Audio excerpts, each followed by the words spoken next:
6:01. Welcome everyone. Please rise for the Pledge of Allegiance.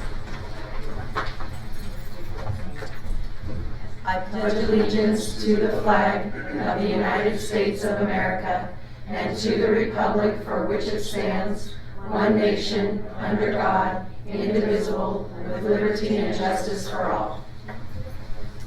Please be seated.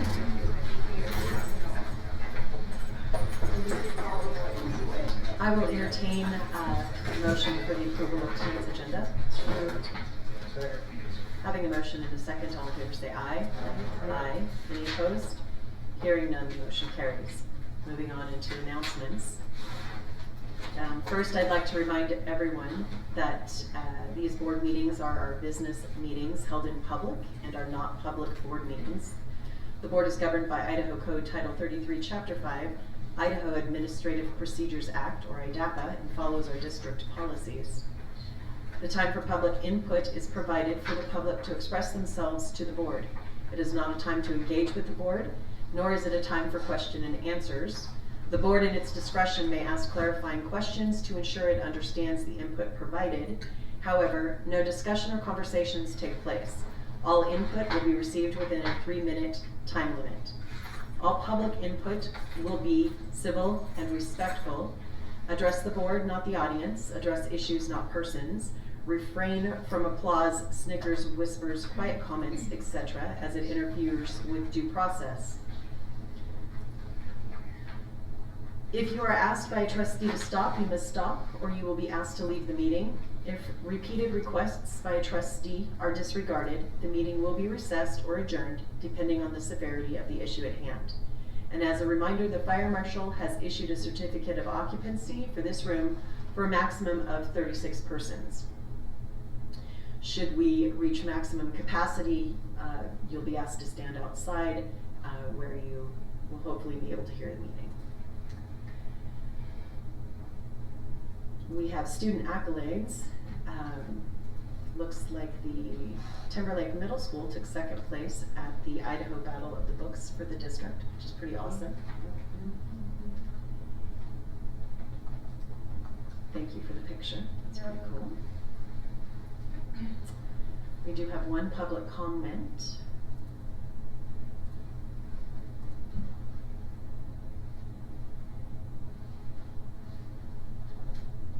From Fred Quinto. Has everyone read it? Would you like it to be read out loud? Read it?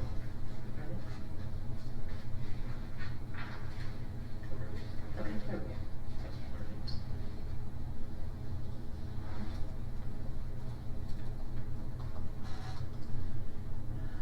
Moving on to the financial reports.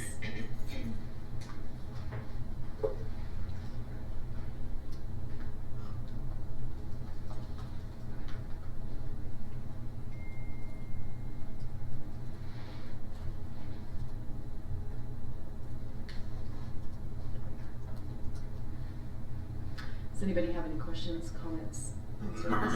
The only comment I have is I'm still a little concerned about the very large balances being carried in the secondary schools, but we can address that later on. Okay.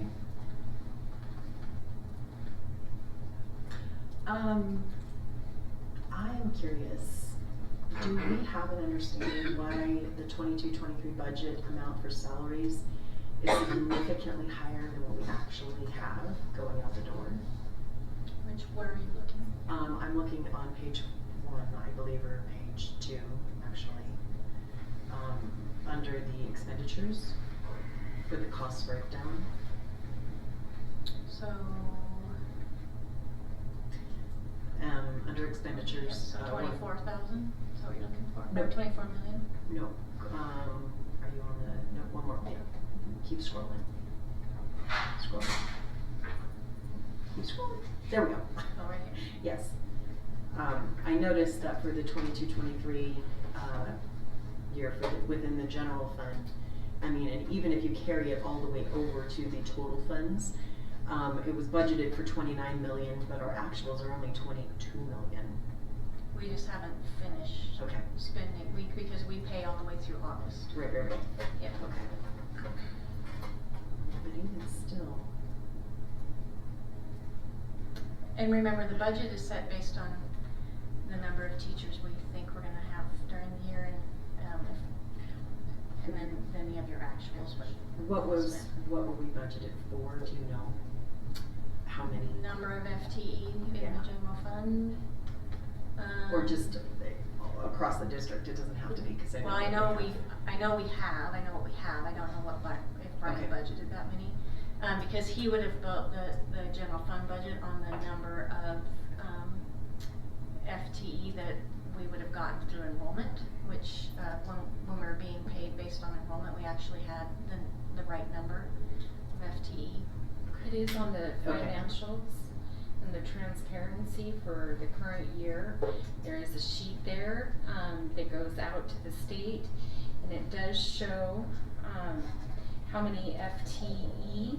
Okay. It says best 28 support units was 236, salary apportionment, midterm supports was 239. Okay, so 239. How many do we have? We actually have, total across all funds, 308. Okay. We're And 2/3 of the way through I mean, it's totally reasonable, cause we're 2/3 of the way through the year. As far as like paying salaries out. And Bob, you said you wanted to come back to the balances that are being carried? No, I'll deal with it separately. Okay. In the meeting or outside of the meeting? Outside. I'll just talk to the treasurer. Okay. When you do that, will you bring that information back to the board, please, so we all have that?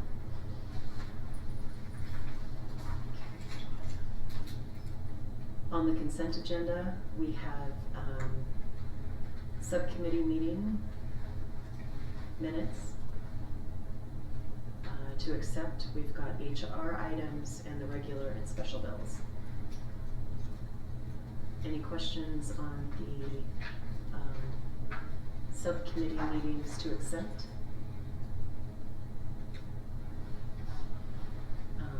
Anything on the HR items?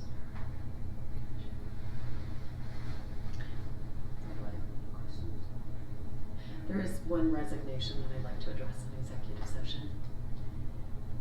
On the bills.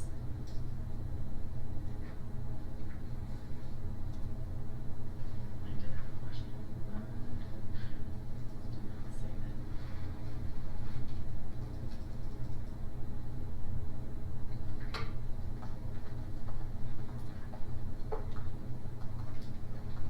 Appreciated the breakout, was nice. Thank you, Chelsea. Do we know, just because we approved the buses and they've been trickling in for payment, do we know how many more?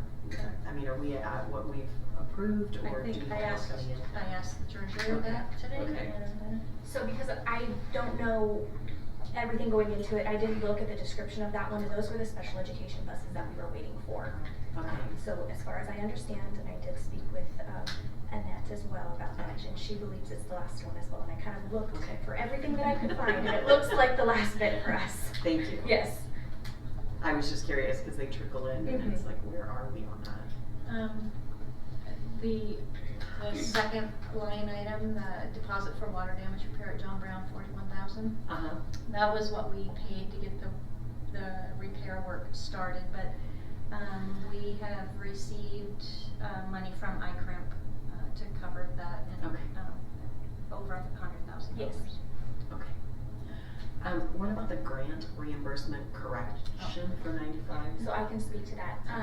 As I was going through our grants and talking with the state of Idaho, we realized one of our funds was not coded correctly. We had some things that were coded to ESSER dollars, which should have been ARPA, which is a different fund number. So we had to send the money back to them because they can't just kind of shift them around. Sent the money back to them. I'm creating a new fund. We'll be putting all of those dollars into that fund, and then I can request that money back from them. Okay.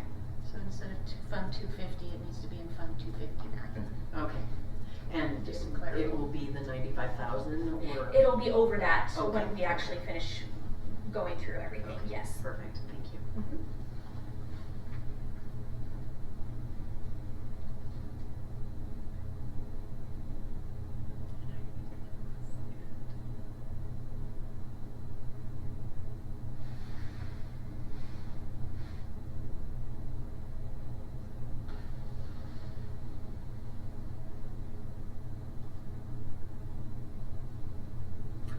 And I'm just curious, we have a void on here, but there's a credited dollar amount.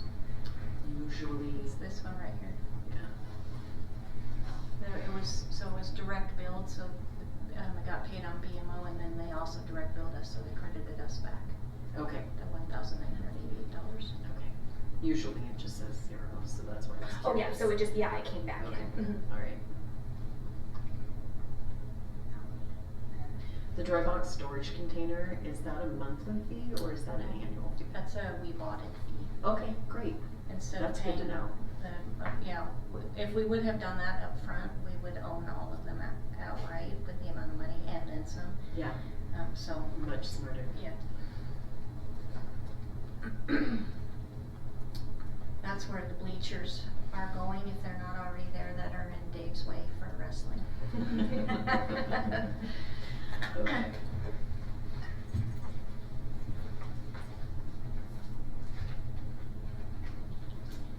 What is NCI ICP blended?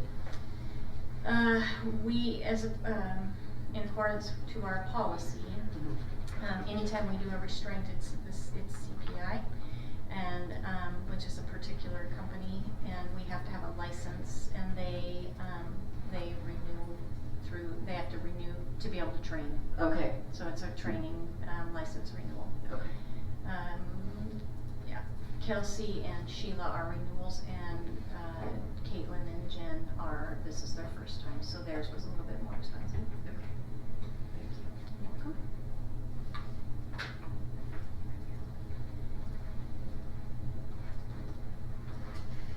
Glad to see we're moving forward on LMS. I know, I knew you were going to be happy to see that one.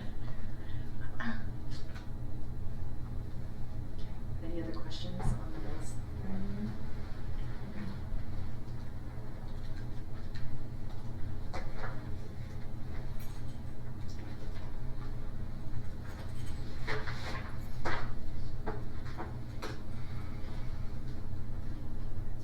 Would anyone like further discussion on the consent agenda? Okay. Then I'll entertain a motion regarding the consent agenda. Move to approve the consent agenda. Second. Having a motion and a second, all in favor say aye. Aye. Any opposed? Hearing none, the motion carries. Moving on to our old business. We have the superintendent follow-up.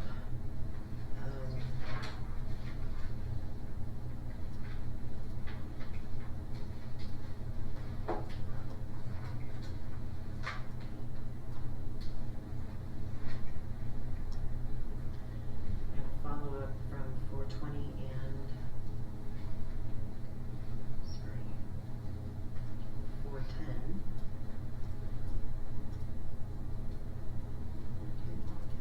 Yeah, at the bottom. And then some of the documents that you requested. Yeah.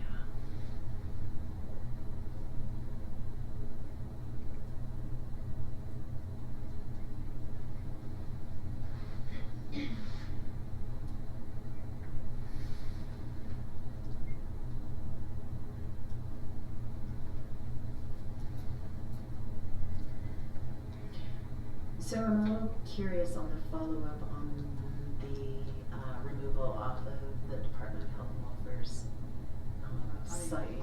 I could, that isn't stated correctly, that's not what I said. The reference I made to the Department of Health and Welfare was the, records request from the Department of Health and Welfare made by the Idaho Freedom Foundation. Cause that's where I found it, they have a new website now, I guess it's tracking all the districts, and they had us listed, I got them to correct one thing, but this other thing on Idaho Freedom Foundation? right. Oh, okay, I missed that, so that's who I need to go to. Well, To I don't know, remove this? it's a, like I said before, it's a link on their page, they're saying they got it from the Department of Health and Welfare from a FOIA or a records request. I'm And sorry. there's a link you can click on it, so they're tracking, I guess, the school districts now.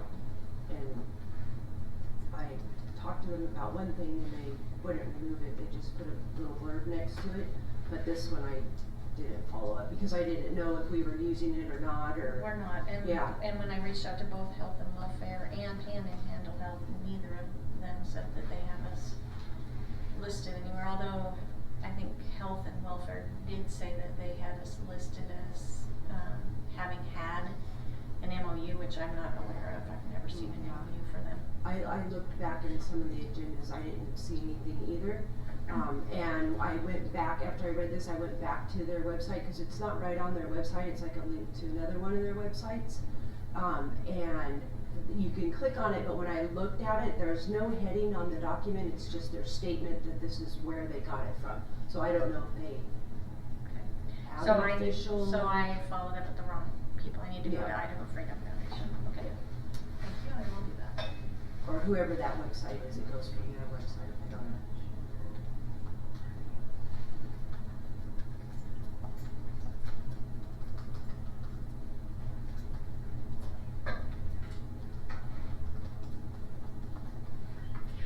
You clicked in a link on your 420 about the data that the board's previously requested. It's the same, it's the same as the. Right. So is there any opportunity to get data from the previous couple of years? Last year was the first year that we collected the data. Okay, can we get last year's data? Mm-hmm. And I had also requested, I'm not sure if it was, I don't remember what it was, but if we could have a breakdown by grade. Yeah, we had already submitted Okay, this, okay. but it is on my list. Okay, perfect. And actually did talk to, Heather Hamilton at Apple Elementary, and they, don't report to us by specific grades, they report to us by grade plans. So Except if we are making the referral to them. sometimes, and sometimes the parents go do it, and they're seen at our site, but we're not always the ones who refer. Parents know that we have that ability, they can reach out to Heritage Health. I would think that, and Heather's here, she'll probably be better able to answer this question than I am, but, the counselor at each elementary school may have an idea of how many kids are being seen at each grade level, but when Heritage Health reports to us, they report by grade band. Okay. But I did let her know that you were interested in knowing, by grade level, how many kids are being seen. That'd be great to know.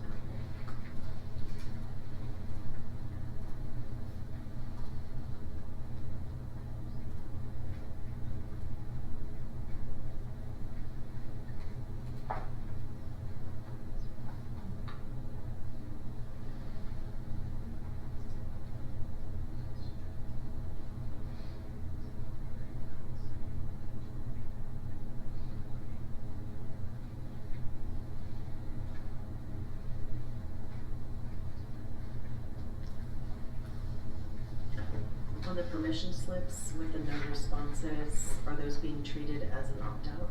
Yes, ma'am. And because parents have to opt them in order for them to participate. Our counselors put a lot of work in on the front end of the school year, having conversations, answering questions for parents, and trying to get those slips turned in, whether they were opting in or opting out. But we still had a few that weren't able to get. Well, and I appreciate that they put the numbers down, but they didn't identify what schools they go to, so. It's at the top of each, like this is Apple Elementary. No. Keep scrolling. Keep going. Or, Oh, I guess I didn't go down that far. yeah, cause, yeah. Oh, guidance. Yeah. Which is, I mean, it's I totally would- fine, I'm not yeah. really sure though which schools they go to. I bet so. you they're in the same order, that would be my guess, but, we can fix that so that you have the. Lisa, the spreadsheet has the tabs with the names of the school. It just didn't populate on your screen correct. So Okay. each school you can click on a link and see the actual numbers. So it looks like, the information was just copied out of the spreadsheet maybe? I don't know, there's no tabs in this stuff. Yeah, the original that we got was a spreadsheet, so. Okay.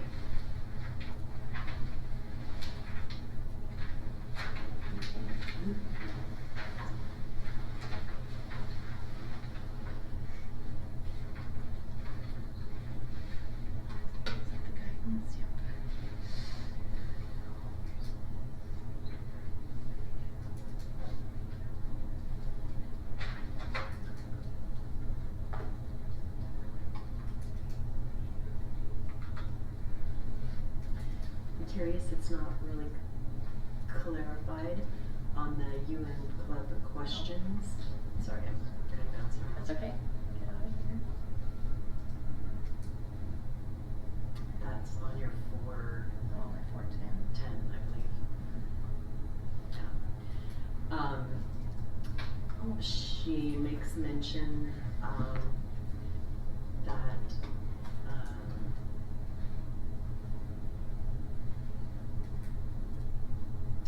the travel and lodging are paid by Boise State, but does that not include a rental vehicle for her?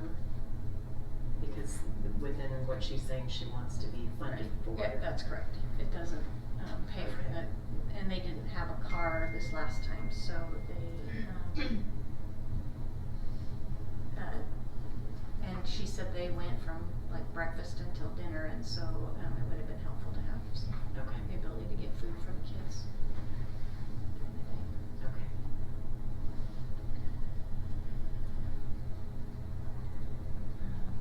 Why is this not letting me? Any other questions on the superintendent follow-up?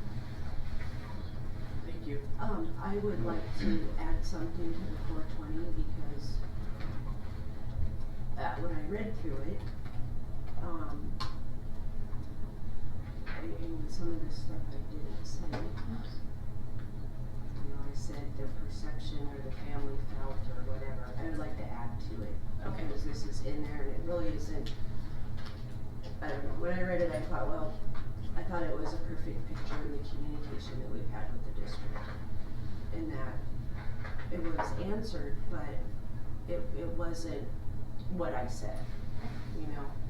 And I don't mind being quoted as long as it's quoted correctly. Right, and I don't typically quote, I just kind of put the gist of Yeah, what was well, there. the whole part about, I stated that they forced, that's all I said, I said there's the family's perception, and they feel like, which I can't tell them how they feel.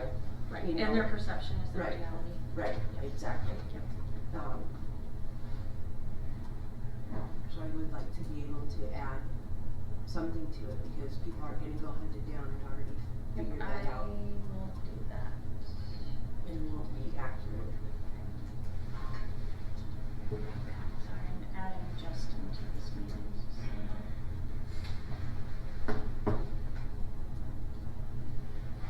We're not quite done, Justin, What's that? Justin Grotner's here, I almost forgot to include him. He's here for, to answer questions from the board. I just saw it on my, follow-up, the highlighted parts, so it caused me to remember Oh, to add him to the calendar.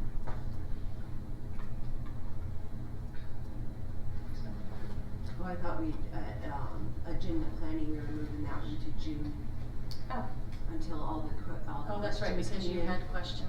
Right. So Justin, you don't have to hang out, cause Ramona's gonna put your questions and give you questions, and then you'll be able to answer those for June. Okay. Alright, thank you, have a good night. Bye.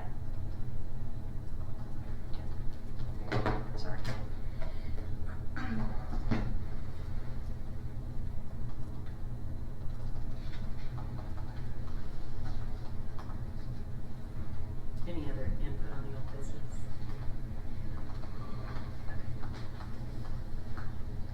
moving on to the new business, we have the supplemental curriculum.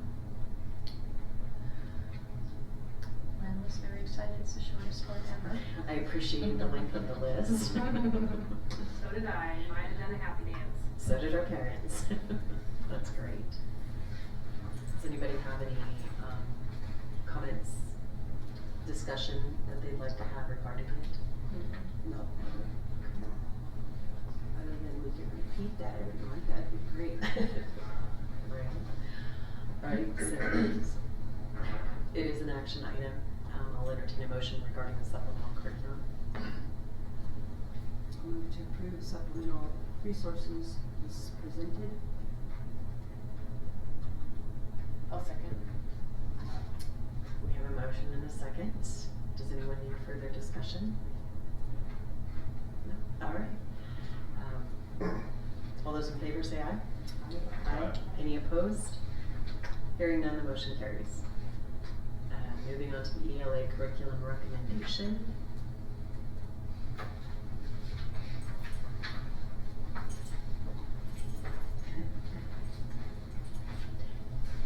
So, how about some input? What'd you say? How about some input? So this was, it was a long process. We looked at lots of programs, I think 6 for high school, 6 for middle school, and 6 for elementary. We did our reviewing process initially, and for high school we narrowed it down to 2 different programs, middle school 2, and actually elementary just 1. And there were a laundry list of reasons why we narrowed it down. Some of it they just felt like it was the same as the old program. I think one program had some sketchy material that we just felt we weren't comfortable putting in front of kids, and so then we had teachers pilot, and we came back overwhelmingly to go with Amplify for K-8. So 6 through 8 had Study Sync and Amplify, and then high school had Study Sync.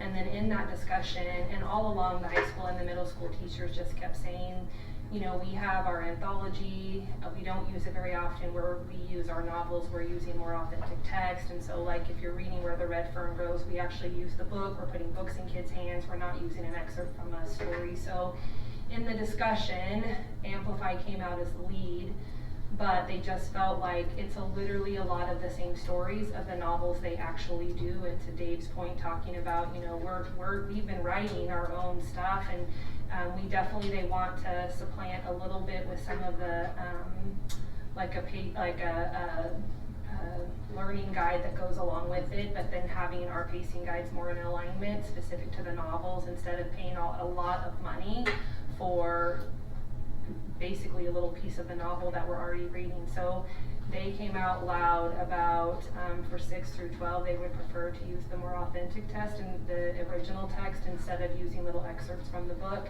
But K-5 for sure came back with they really want a program that encompasses all the grammar, encompasses all the spelling, because there's just more to it. It was interesting when we surveyed the kids. I think we have close to 400 responses from the kids, and this wasn't one of the questions, but the kids just give like, how do you feel about these programs, and then what give us kind of your 2 cents. And overwhelmingly, I think probably 40 different responses were, please don't make us do Journeys, which is our old program. Please give us something better than Journeys. One kid just said, please, no more, I can't take it. And so, which I just thought was funny, because nowhere in the survey did we talk about Journeys, but it is the program we've been using. So overwhelmingly, K-5 came back with, we need something to have that cohesiveness, that alignment. When you're teaching kids how to read, it needs to all be really systematic.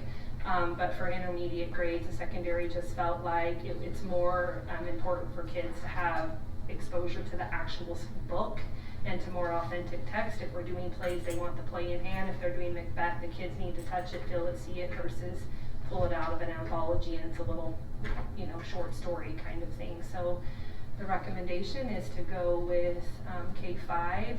And then most of the novels that we are currently using have already been approved. There are a few that they would like to bring that are new, so that will come in June. I'll bring those to the board for approval. And then the other piece that we talked about, we did get approval on no reading, but we have teachers that have been using it this year, but most of the teachers just said now that they've been using it, they really like it. So instead of paying year to year for just a few digital, and this is our kind of our grammar for intermediate, it's a 5 through 12 program. They asked to have it be part of the adoption so that that grammar portion for intermediate was there. So it's, you know, it gives edits, it's, you know, all the grammar and kind of the sentence structure that the high school for English that the teachers need. So to synthesize it, we put together the 6-year quote for both Amplify and for No Red Ink.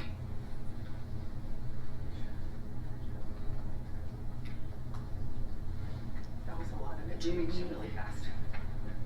Do we have, because I know with Amplify in the K through 5, there is obviously a digital component because there's the teacher license and then student licenses. Mm-hmm.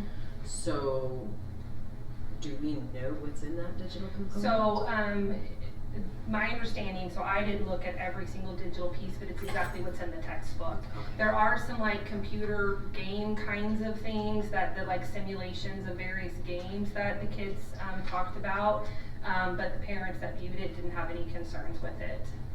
So, but it is the textbook online, so that if you know, instead of having to purchase a book for a student at home and then have the same one at school, and so it's not going back and forth, there's the student book and the teacher's edition, there's an online version of that. And then any of the workbook pieces, there's an online version of that as well. But it matches what the actual textbook is. And No Red Ink is strictly online? Mm-hmm. Like I said, that's already been approved. We approved it several months ago, but it was just for, you know, a few teachers wanted to use it, and now more teachers have started using it, and so instead of just paying individually, it's better to do it in bulk, and so that helps them with all the grammar pieces for English.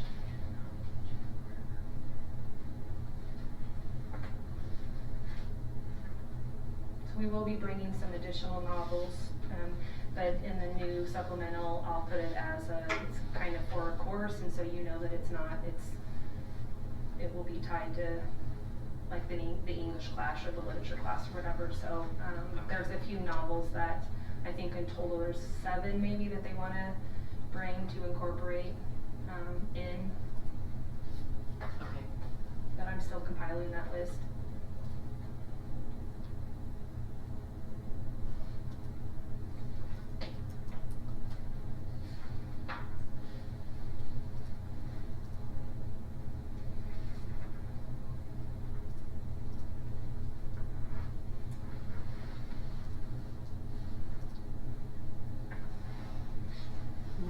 We verified or clarified that the kits were the consumables, is that what There is a consumable part for kids. Mm-hmm. Okay.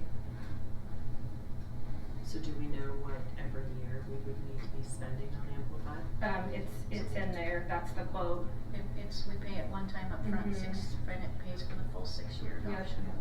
Okay, So then the it's only thing, set so it would for be 6 similar years. to our iReady math. The only Okay. addition would be, so let's just say our number is 3,000. Anything over that 3,000 mark every year, we'd have to pay extra for a additional And 20, consumable. if we had 20 kids coming, you Yeah. have to pay for those 20.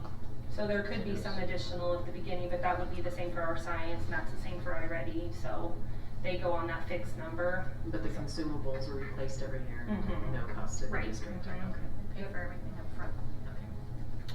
Which is why we brought No Red Ink. We knew that the board had already approved it, but this way we pay for the whole 6 years up front, and then there's no additional cost, so it'll come out of the ESSER dollars. Okay.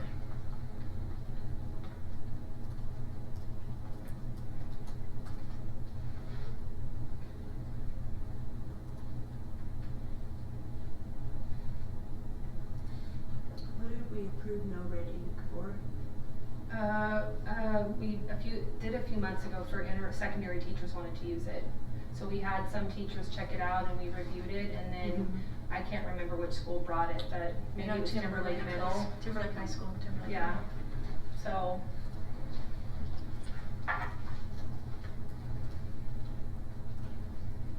And Lakewood Middle. Yeah, I'd have to go back and look at the list. Yeah, that's what I'm trying to find, I'm not finding it, so I'm trying to figure out about where it was.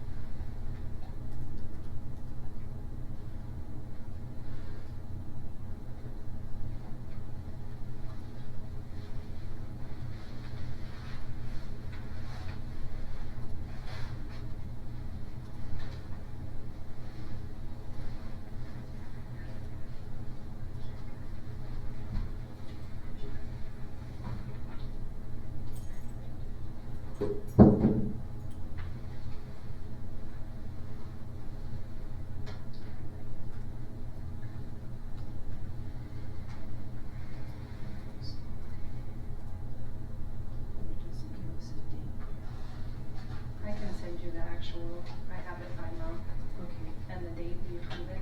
Yeah, that would be great, so I can Okay. go back and look at the agenda. It just, I might not have been here, I'm not sure, maybe I was, it didn't ring a bell, that's all. I was curious. I can send it to you. Okay, thank you. It's strictly a grammar. Yeah, it's on my worksheet, I was just trying to find the meeting. So what is your recommendation? This would be my recommendation. The secondary teachers felt pretty strongly that they've got a textbook that is good for kids, and rather than using taxpayer dollars to purchase a textbook that only has tiny little parts of a story, where the anthology they have has the full story, they would prefer to just maintain what they've got. And then Amplify was hands down the elementary program's the best one. We weeded out quite a few, just based on content. And these have been piloted this year. Okay. And observed by the parents that went in observed classrooms.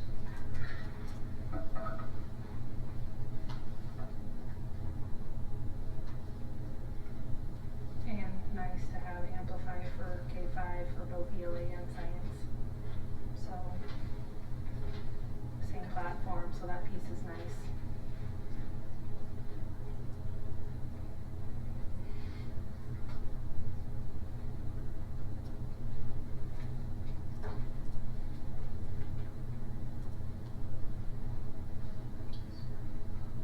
Any other questions from anybody regarding the proposed curriculum?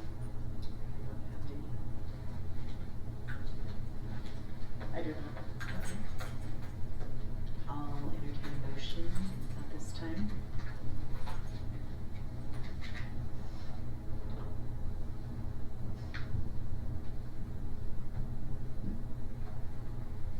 I'll move to approve the ELA curriculum recommendation by administration. Second. Having a motion and a second, all in favor say aye. Aye. Any opposed? Hearing none, the motion carries.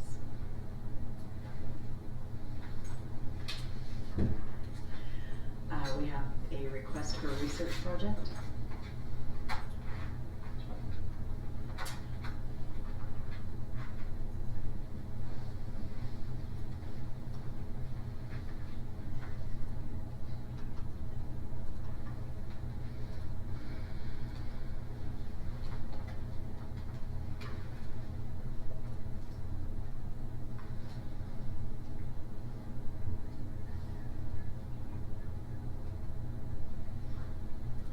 Has the district representative had any direct communication with this individual?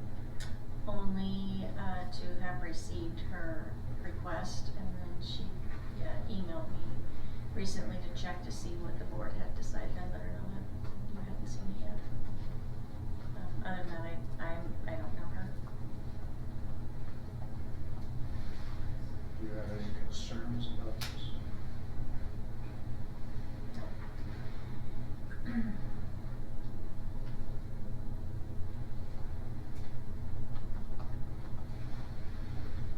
Seems like a good study, and I'll be interested to see the results if we go ahead with it.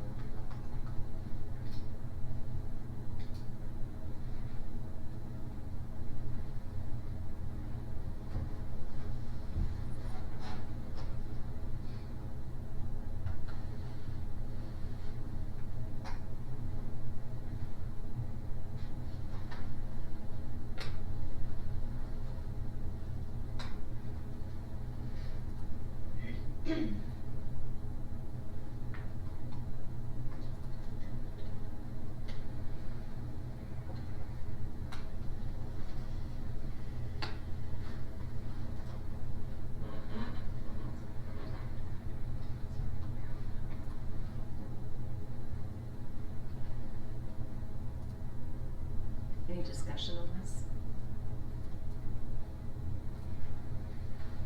I don't have any.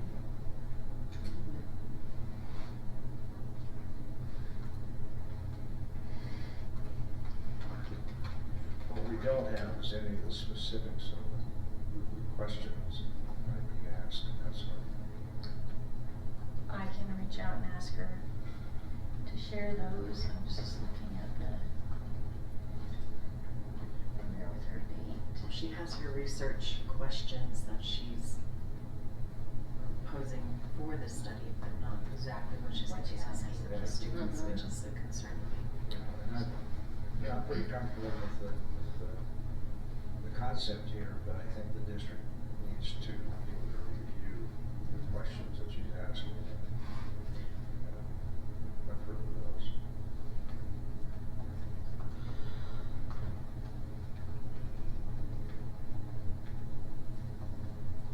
She's not planning on running this until next year, so we have plenty of time to reach out and ask her that. So I'll ask to have those for the June board meeting.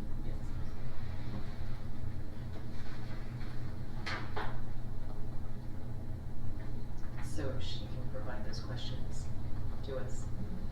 Yep. All right, then. I would move to table the request for the research project until the, did you say June or July? June. Until the June board meeting. Second. Having a motion and a second, all in favor say aye. Aye. Any opposed? Hearing none, the motion carries. Moving on to board policy, unpaid school meals. This was a policy that was brought to the committee. Kevin wanted to have it looked at and approved, etc. The clarification was just that we would allow no student to go beyond 3 meals. If they, 3 meal charges if they depleted their balance. And then from the parent survey, there was more clarification that parents wanted within the policy regarding charitable assistance. Because they wanted to make sure that if they wanted to go to a specific school and give money for that school to help offset any unpaid balances, that they could, and they would know that that was what the money was gonna go for. So that language got cleared up some.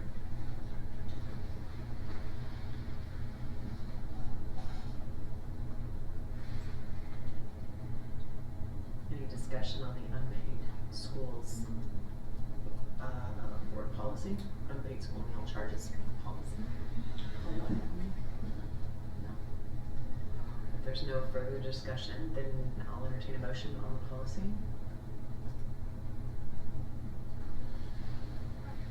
Move to approve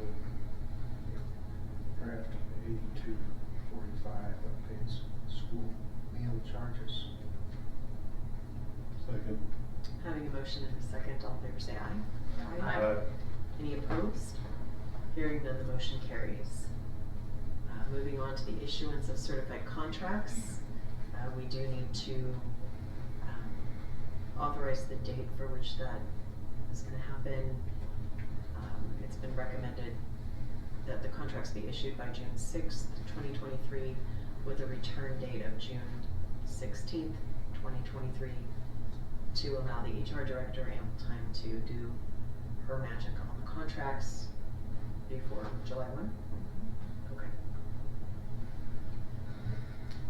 Sounds good to me. Any discussion on that matter? No? Okay. I'll entertain a motion then on the issuance of the certified contracts for the date to be June 6th, 2023, returning June 16th, 2023. So moved. Second. Having a motion and a second, all in favor say aye. Aye. Any opposed? Hearing none, the motion carries. Moving on to the STEAM summer camp. Julie Anderson went out and secured, and we actually have the money, $50,000 grant to help That's fund awesome. this. But there, you can see in her spreadsheet, there is a little bit, she is asking for the district to help with, I think it's 12,500, yep. So she's using, she has a United Way grant, she's using some of that grant, to offset the cost, and then you can see, I am curious, I know the district does have some 3D printers, do we not have enough? we don't Or- have very many. Okay. Yeah, and so we would buy these, and then Right. that just means we have more classrooms with access to them for the Okay. remainder of the school year.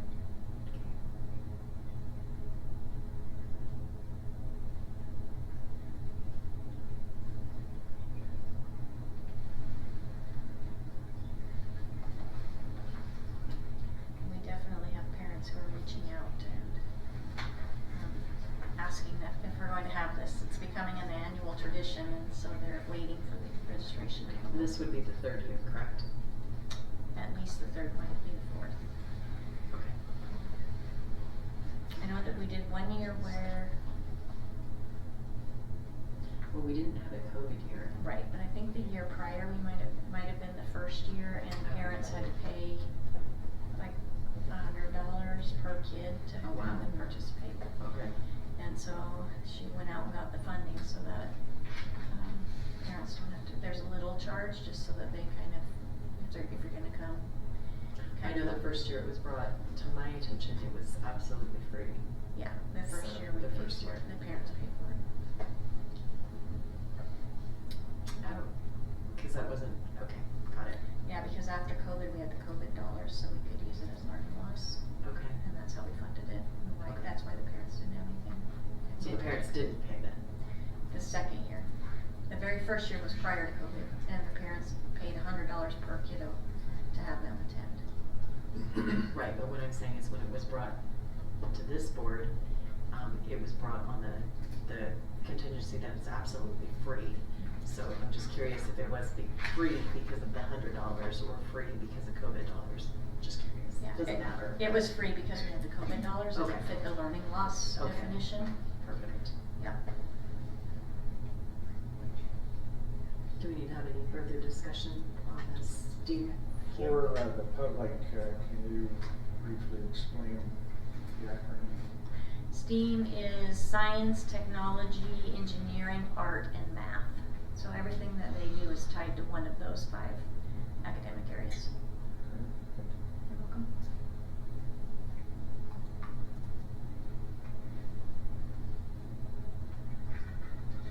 So then the total she needs is 16,728, is that what, or, so she has 50?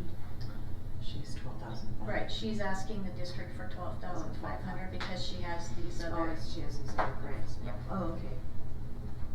I knew about the 50, but I didn't realize it's anyways. Okay, cool. Julie is prolific when it comes to grant writing.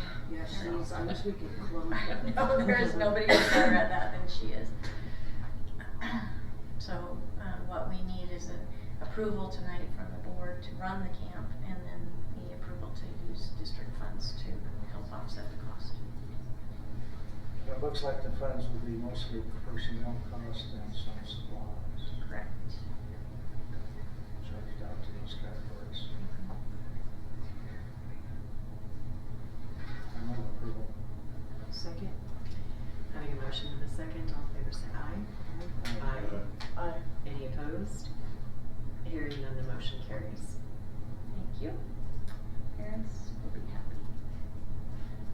Moving on to renew final site. So our license ends at the end of this month, and in all of her research with Jackie and Chad, final site seems to be the most user-friendly. This quote is a little bit more than what we have spent in the past. I think the increase was $1,500 to get the next tier of customization. So.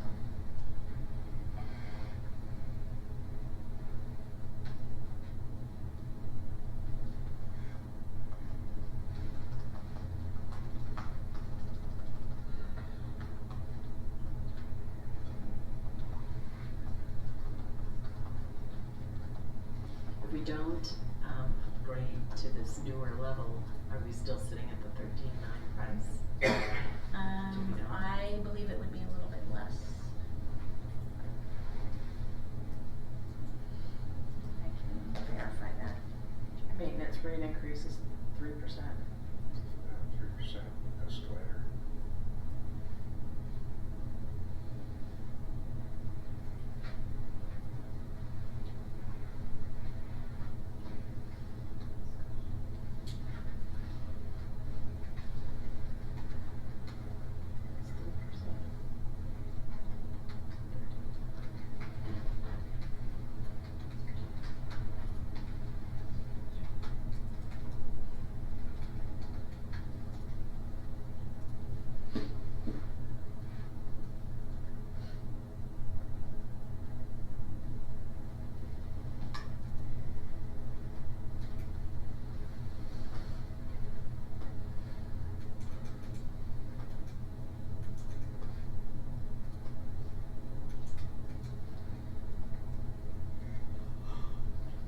thoughts on I'm this? sorry.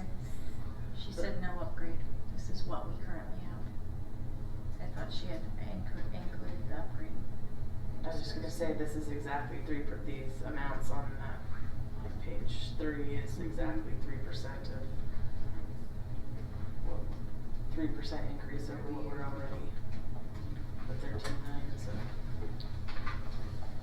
So this is what we currently have. So this isn't an upgraded use of final site?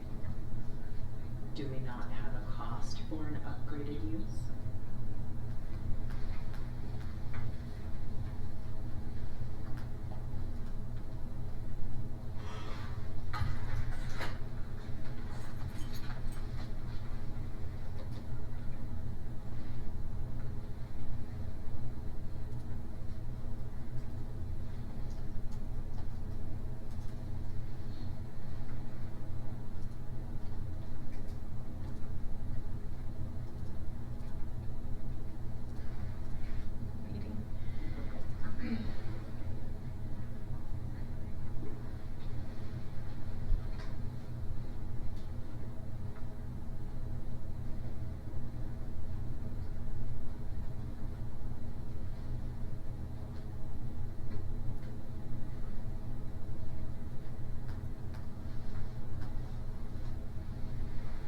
She said we don't have a quote for that.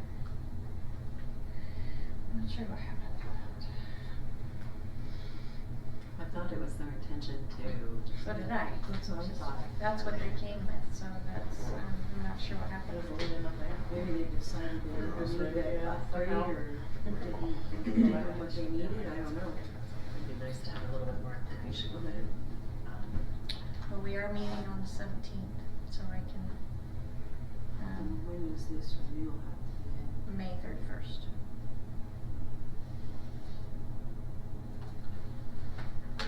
So we can ask for the upgraded cost, and I can do a little bit of checking to find out why that changed, because that was not my understanding, so.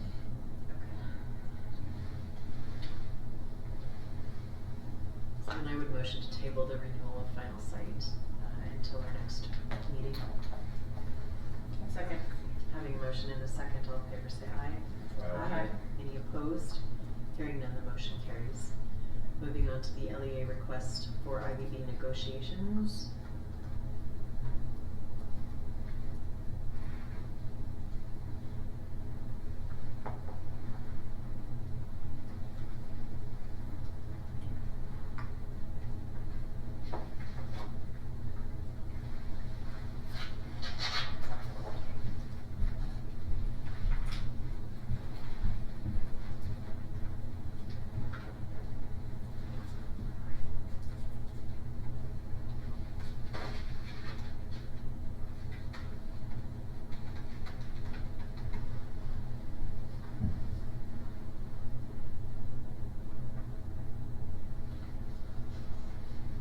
So I have some discussion on this. Looks like they'd like to meet Tuesday and Wednesday for the full, from 8 to 3 p.m.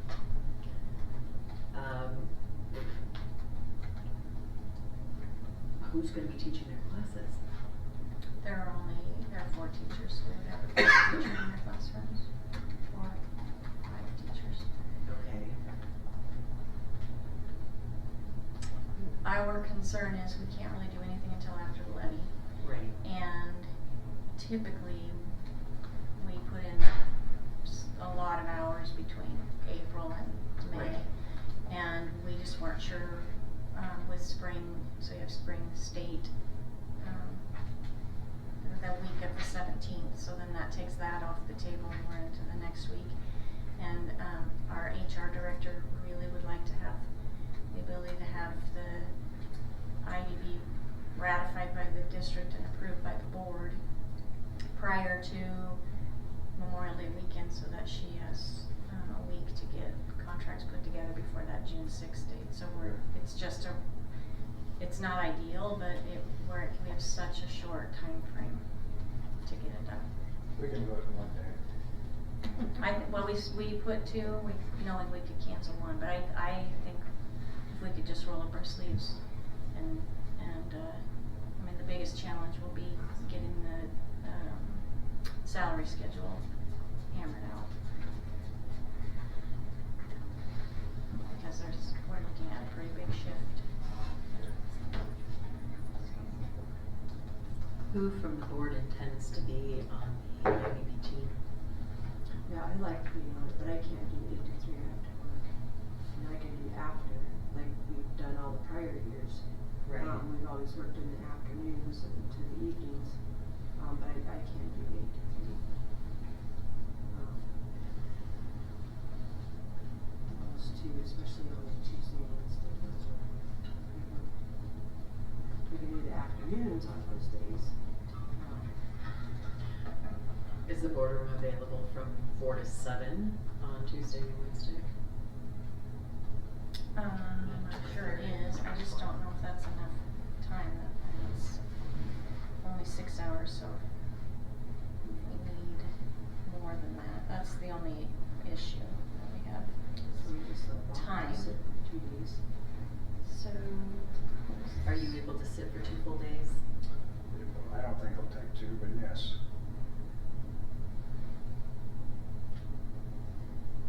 How about you, Dave? Do you want to join the IBB meeting? I don't know if I'm gonna be, we're supposed to do our state sale stuff for my parents. Oh, okay, okay. Kinda waiting to get that done.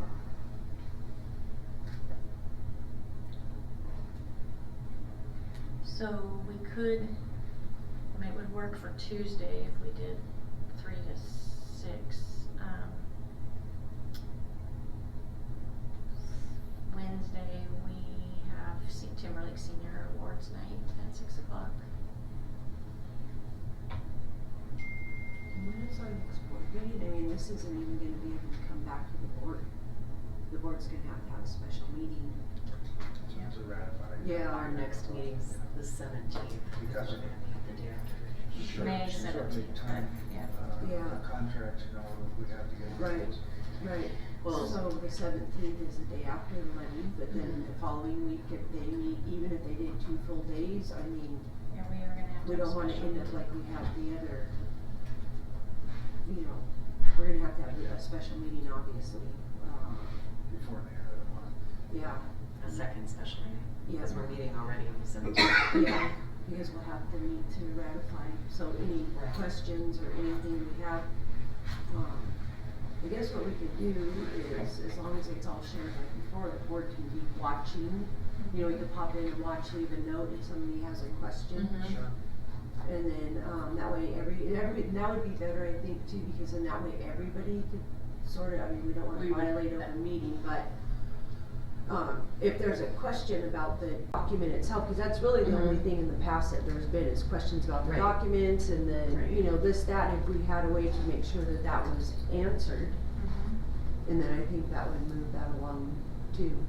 That's a good idea. And that way everybody would have sort of more input instead of waiting like we had to do Yeah. prior years to, you and I to show up and try and hash it out again.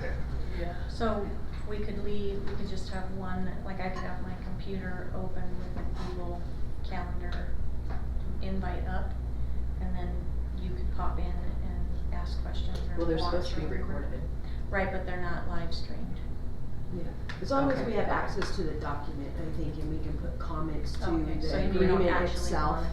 I Yeah, mean, I could have it open, the computer, or the calendar open, Mhm. so that if somebody wanted to pop in and say, hey, I have Reasonable, a yes. question or whatever. Mm-hmm.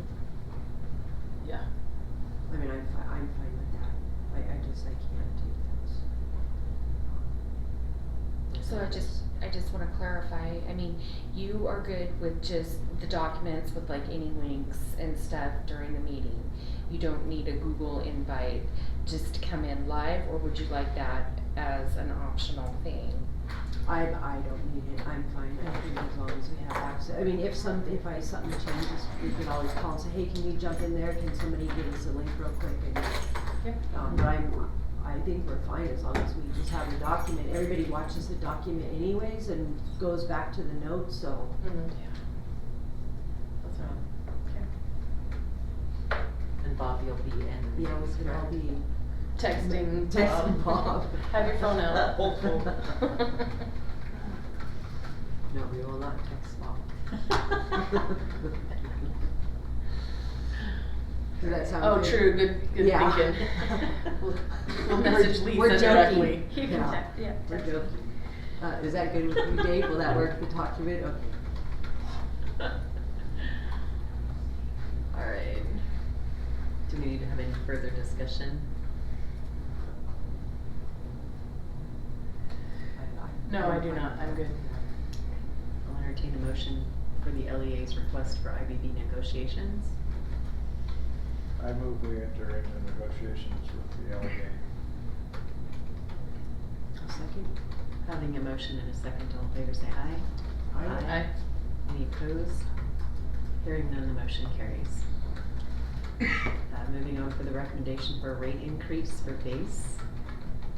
Moving from $250 a month to $325 a month.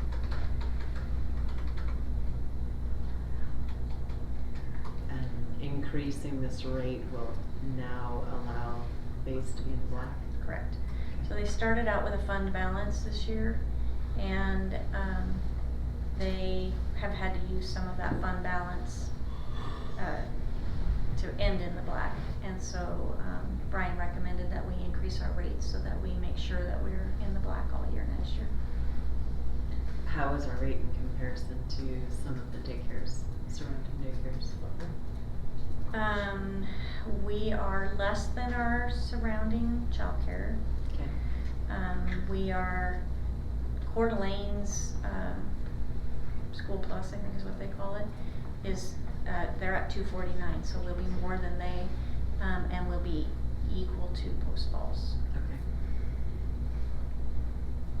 But we were more concerned about our local child care agencies, and one of the things that has been hard for them is they feel sometimes like we undercut them and they lose clientele because we're less expensive, so this actually gets us in the ballpark with what they're So is this rate by the day, the week, or the month? by the month. $325 So it's a month. $325 per month is morning and afternoon, and then if you just do mornings, it's less than that. So there's a graduated, if you just do mornings, it's a certain amount, if you just do afternoons, it's a certain amount. And then if you have more than one child, there's a reduced rate for the additional children. Do we need to spell those out, those discounts, or? There will be, Chelsea put together, based on what our graduated amounts are now, based on this new amount, she put that together. And that'll be part of what we publish. The board, we need the board, if the board is willing, we need the board to approve this, and then we would publish the fee change, because we're required by law to do that, when we publish the budget. So, that information will all be part of that publication. But the $325 a month is the most that they would pay for one child. Obviously, it's more if you have more than one. I would like to see the full rate schedule. So if we bring it May 17th? First. Okay.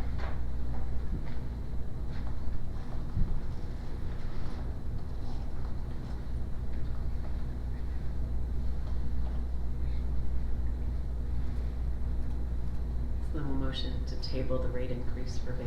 Yes, please, that was gonna be my next statement. Okay, good, good. I will move to table the rate increase consideration for base till the May 17th meeting. Having a motion and a second, all in favor say aye. Aye. Any opposed? Hearing none, the motion carries. We have a request for survey from Idaho Smiles. Although, it doesn't really seem like a request, it seems like they're going to do it, but parents can opt out of it. Yes. So whether we say yes or no, they're doing it anyway? Is that accurate? That's the way I read it. It's coming from That's the way I read it. state level, but I mean, I suppose if our board says no, we don't want to participate, I could send a letter to them and let them know that they do. They do this every 4 years. Right.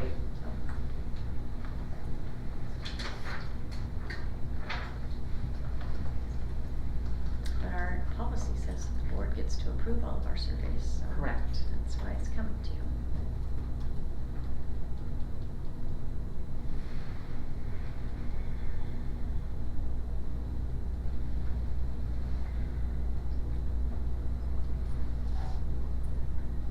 discussion?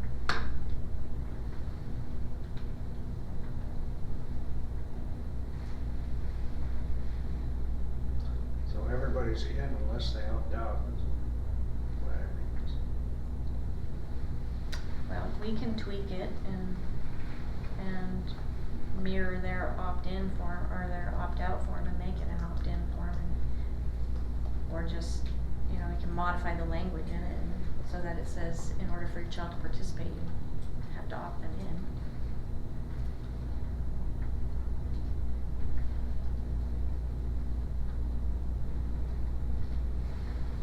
I think I would prefer to see it opt in. It says I'm on one.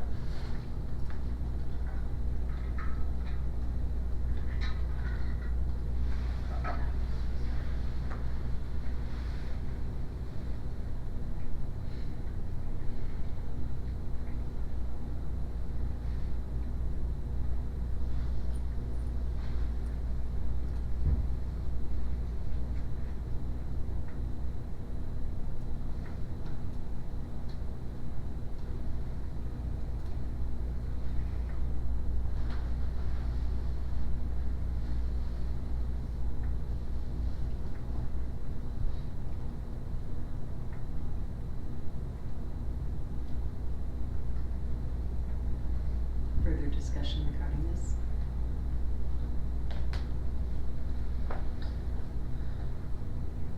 No, I agree with,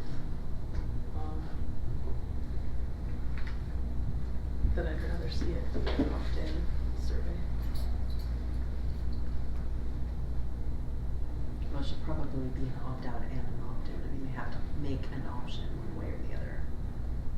Because if they're requiring an opt-out, but we're requiring an opt-in, they may need the opt-out forms.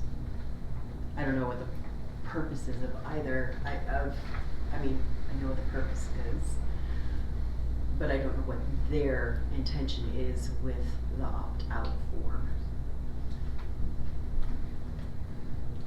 Maybe we need to see the form.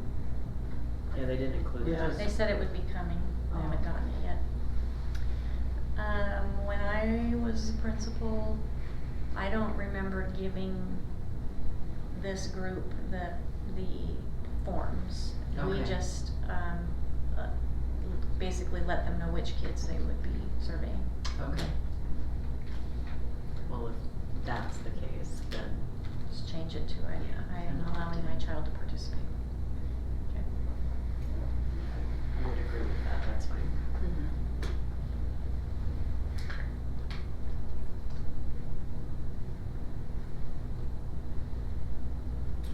So they're essentially just collecting data, Correct. making any sort of referral or anything like that. They used to follow this up with a dental health day in 3rd grade, and they would send dentists and their dental hygienists in, and they would clean kids' That's teeth. what I was thinking. Well, it says that the students will receive a free dental screening and will be given a report on their oral health status to take home, so.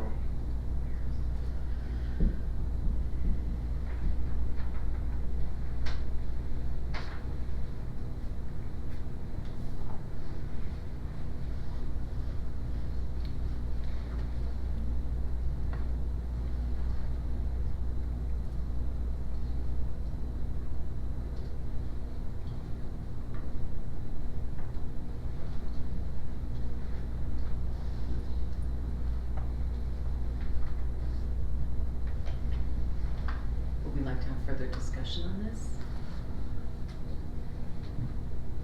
Nope. If there's no further discussion, I'll entertain a motion.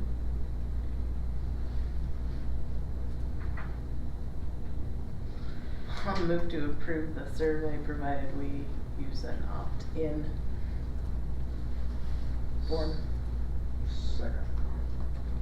Having a motion and a second, all in favor say aye. Aye. Aye. Any opposed? Hearing none, the motion carries. Moving on to the THS and LHS summer football camps. We need to give approval for for the camp so that they can use the athletic equipment, the school's athletic equipment.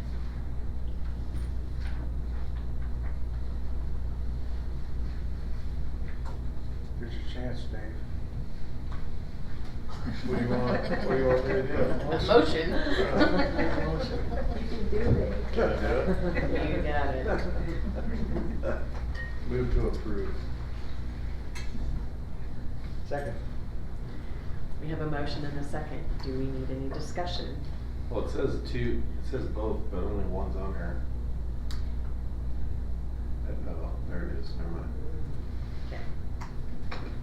Would we like to have any further discussion?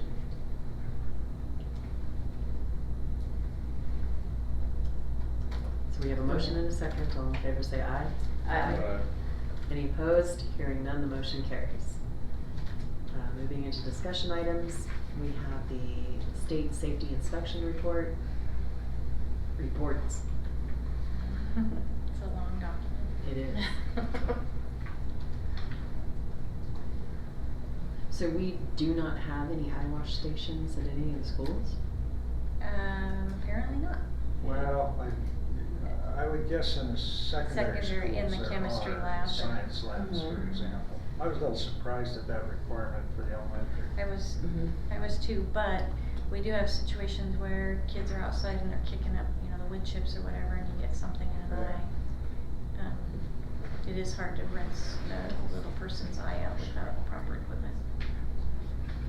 Or even our custodians. Yeah, the district office got dinged because we had a barbecue and propane takes in the hallway here, which we don't normally have. Just want you to know that.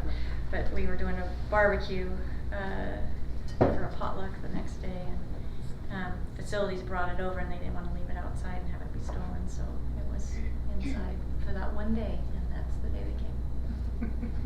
That's usually how it goes. I would recommend that with this company, we have them update their information. Yes. Okay. Yep, I noticed that the superintendent information was wrong.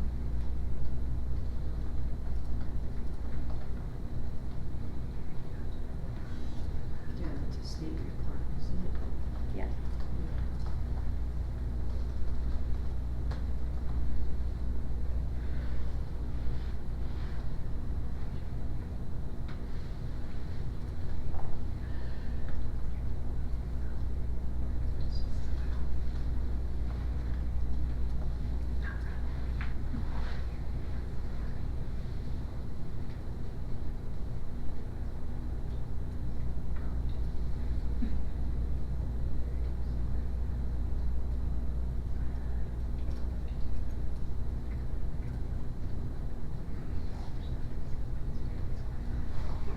Any further discussion? I would just comment that actually considering the large facilities that we have and the multiple facilities we have, it's a pretty clean report. Yeah. Oh, yeah.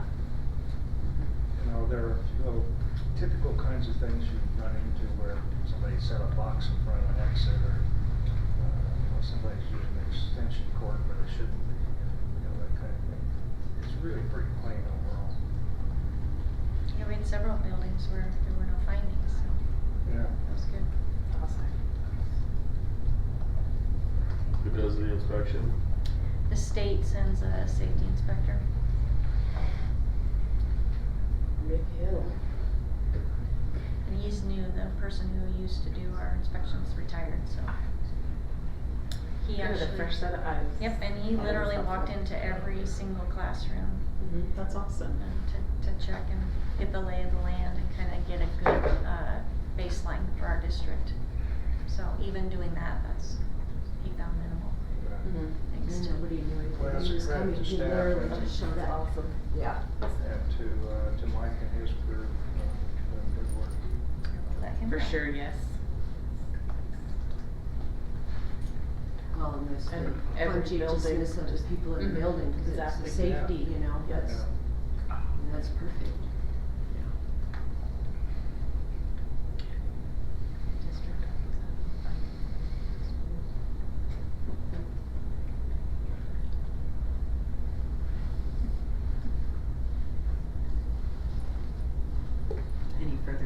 motion? Then I'll entertain a motion. Nope. Nope. I won't. We're just chatting about it. Never mind. Moving on to the spring drug testing results.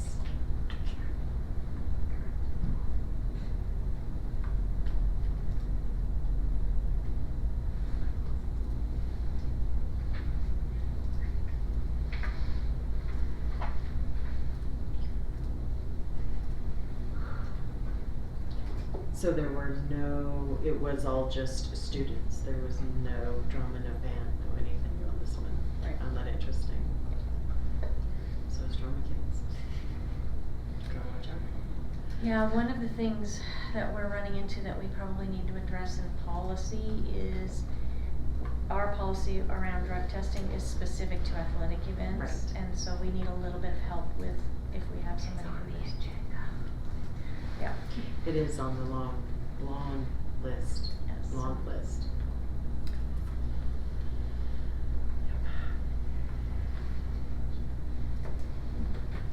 Do we need to have any discussion about the spring testing results?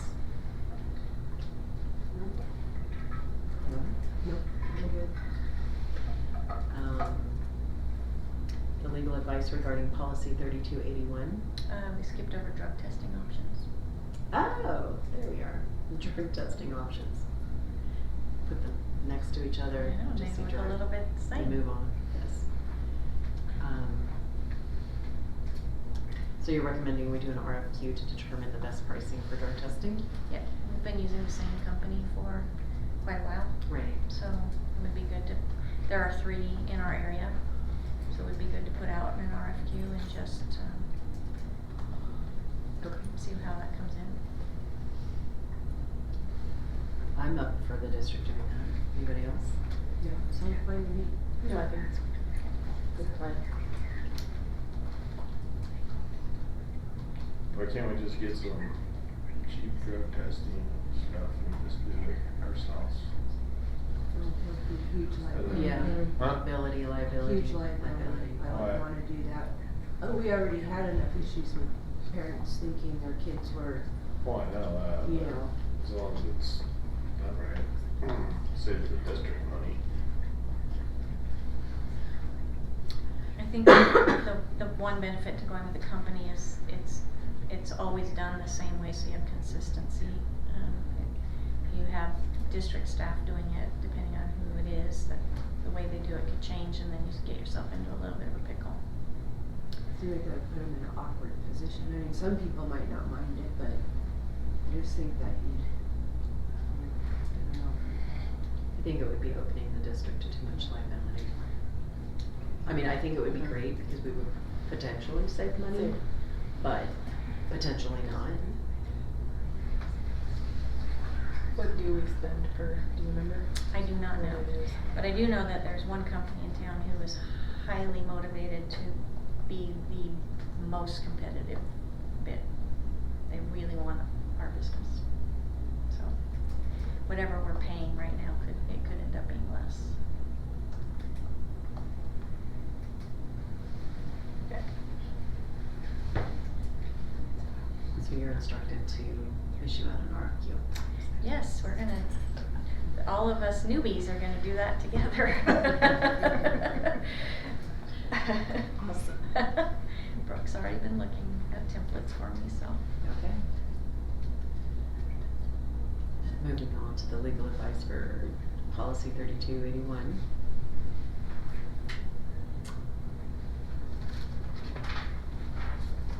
Which there wasn't.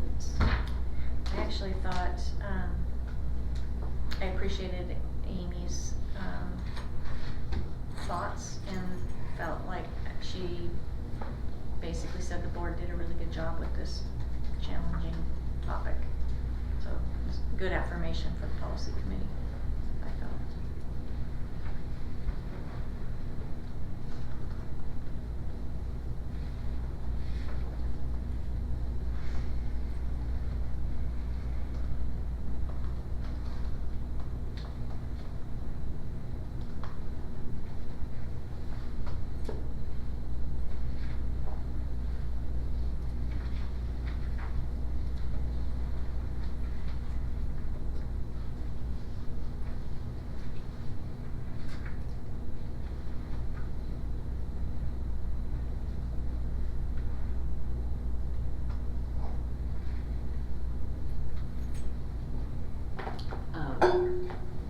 did bring the legal comments, or the legal recommendations back to the policy committee, so we didn't get the policy uploaded again. But they did add her language that was requested, and we did, add on to the policy this statement under school facilities. Are there any other changes based on her comments that the board wants to the policy? So you've already addressed that at policy committee? Her comments, Yeah. yes. The clerical corrections Yeah. that she recommended, Yeah. so yeah. But her comments on the side, that were prompting more discussion, we didn't go into. Okay. It was mostly just, this is what she said we should add or change. So if the board wants to address any of her comments, for whatever reason, we can discuss that at this time. I felt her comments were quite favorable of the policy as it was written. Yeah. Super relevant, and very Yeah. clarifying. Yeah. Well, one, for example, that one at our school dances where she makes a comment, universal for all students, I don't know what this means, and I'm not sure I know what that means.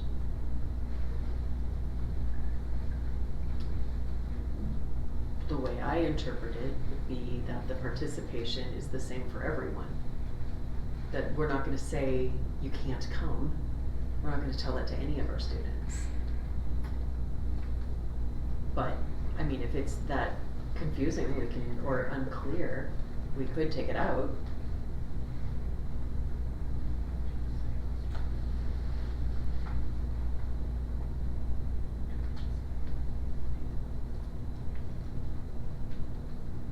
So it says there where you're saying it's open to all students. Correct. Would that be clearer language, I guess? We can change universal to open. No, I mean, whatever the board wants. It's the board's policy. That's the board's job, to create the policies.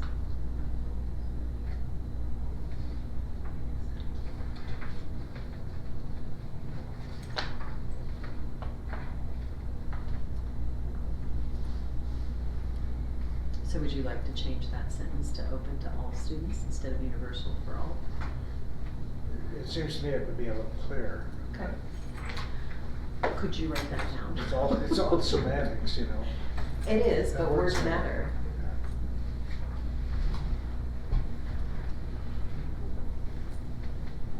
I think she had that on There's a little bit of a typo right here. I just noticed need a space between this comma and as, and under student records, official student records, as I required think by. we did catch that, but possibly not, so. Wisely. The comma issue. I think I disagree a little bit with changing that to open for all students. Okay. I think keeping it universal means that everybody will be treated equally in their participation in it. If you just say that it's open to all students that are ineligible to be at the dance for academic reasons or for disciplinary reasons, That's a good that point. sends a Yeah, the policy says it's open. conflicting message, I think. Yeah, I don't disagree with that. Good point.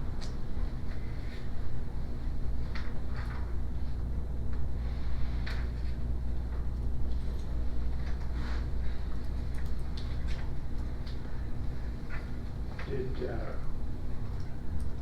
committee address her comment to the last paragraph where it's talking about clear violation of First Amendment? No.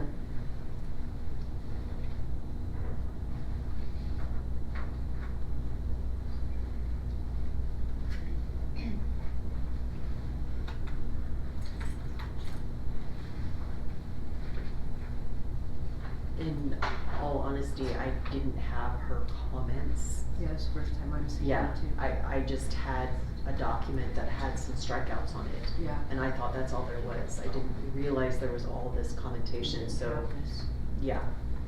But, So maybe we should just let it go back to committee to do a further review.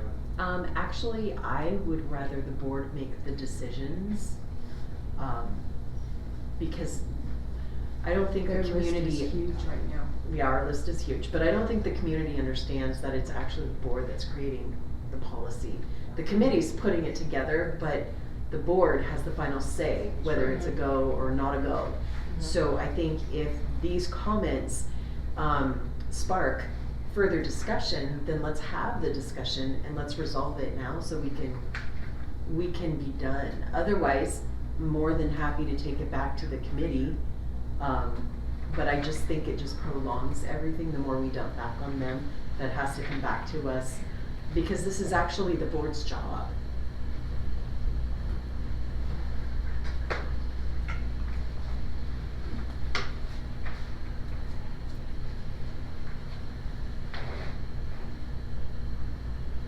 And at the same time, she can't say that it is or isn't, basically. She just Right. argued the other half of it. Because, had I seen that, I probably would have emailed her, because that's almost contradictory to what she shared at the conference. Exactly. Yeah, I was shocked when I just read that. That's not even what she said, but she was I mean, arguing.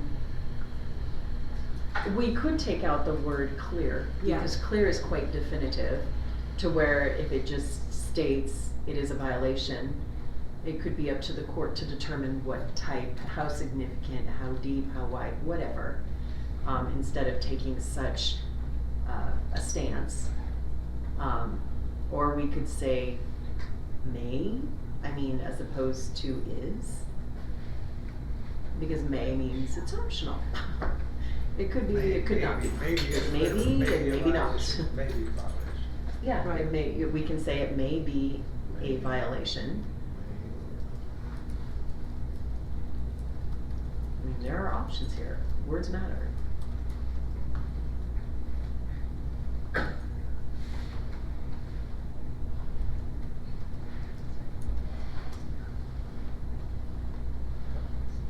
Well, she seemed to be making the point that potentially we're out on a limb a little bit with that current language.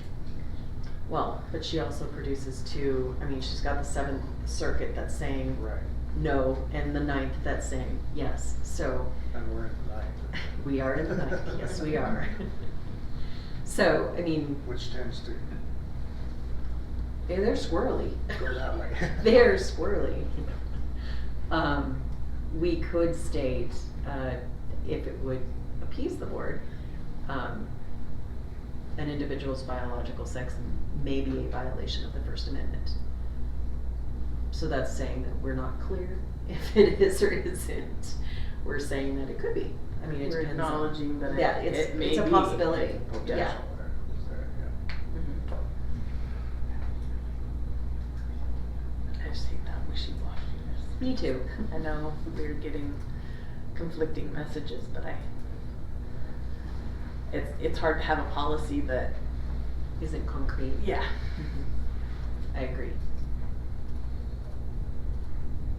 Yeah, if anything, that's the one consistent thing we hear over and over, is they always want us to, or to go back to the policy and make it, you know, Consistent. literal. Yeah, You know, so they don't have to guess when they look at it. it's not left to interpretation, Yeah. it's very specific. Well, that's kind of the point of policies, Yeah. is to provide that guidance. And if it's saying, well, it could, but maybe it won't. Sort of like her comment, Mm-hmm. 50-50. Mm-hmm.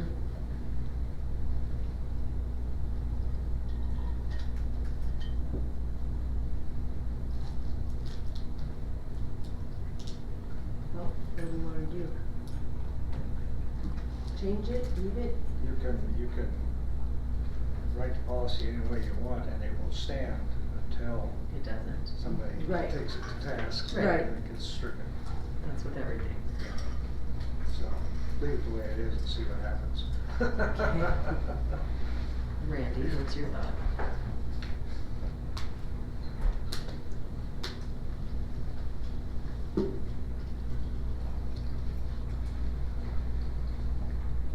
I don't know.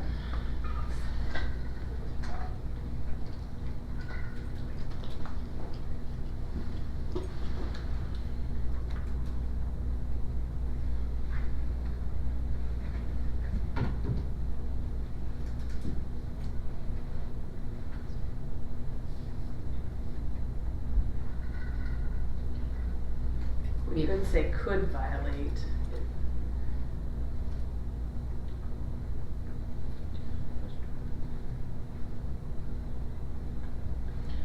Well, I think the fact that the statement leads with forcing, we can't force people to say things. I think if we want to remove the word clear, okay, we're just stating it is a violation of the First Amendment from this board's perspective, because we can't force people to say one thing or another. Dave? I agree. You haven't said much tonight. No. Tonight? And the last sentence, I think is pretty clear, that we're not compelling our people. Right. Right. So regardless of what language you use in the sentence before that, whether you say. And within the protocol that was provided, the protocol is very specific to the fact that between the staff and the parents and the student, whatever works, they're gonna make it work. So that I think is important, because if there are staff that feel so compelled to, you know, respect someone that wants a different pronoun or a different name or whatnot, and the parents are all on board and everybody's on board, then you just move forward. But we're not coming alongside saying, you are required to do this, otherwise you will be fired, which that's happening in some districts. I know it would create a kind of a long run-on sentence, but Oh, we love those. It is not the intent of the district or employees to be intentionally disparaging regarding the use of specific pronouns. We will not enforce, or we will not force students or teachers to use pronouns that do not correspond with an individual's biological sex, as it could potentially violate First Amendment. Okay. By putting those two together and saying, It's a stronger sentence because now you're saying we will not force. And then you're following it up with we cannot compel speech.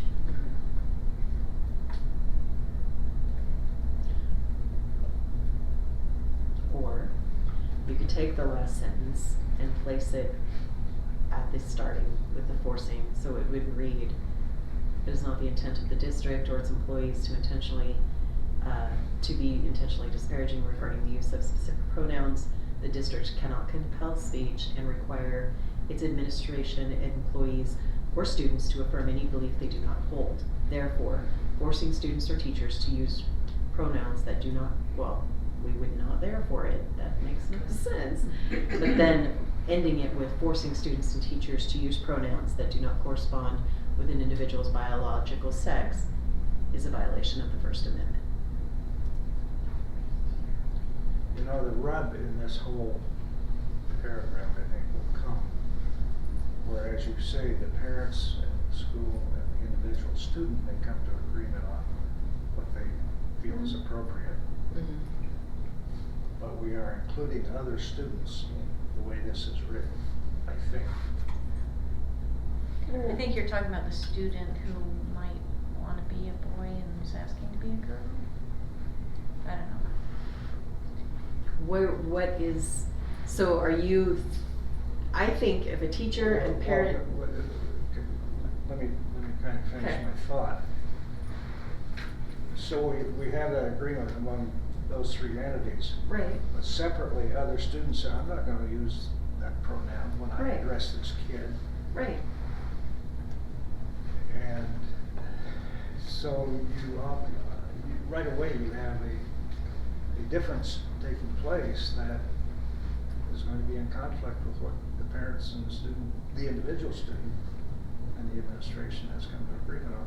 But parents So can't what do we do with compel- those students? Parents can't compel other students. They only have discretion Yeah, over their that, own. you know, that's where a lot of the controversy is coming from nowadays, is the fact that other students treat certain individuals differently than they want to be treated. You know, and that we end up having to try to sort that out. And that may happen anyway. I don't know that, that this does or does not address that issue.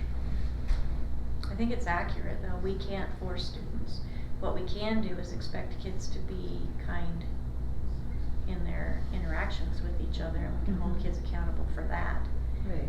When But- we do in 3295, hazing, harassment, intimidation, bullying, cyberbullying. Because we can't force students to say something, and parents of other kids can't force students to, so, but we do have expectations for how we treat each other when we're at school.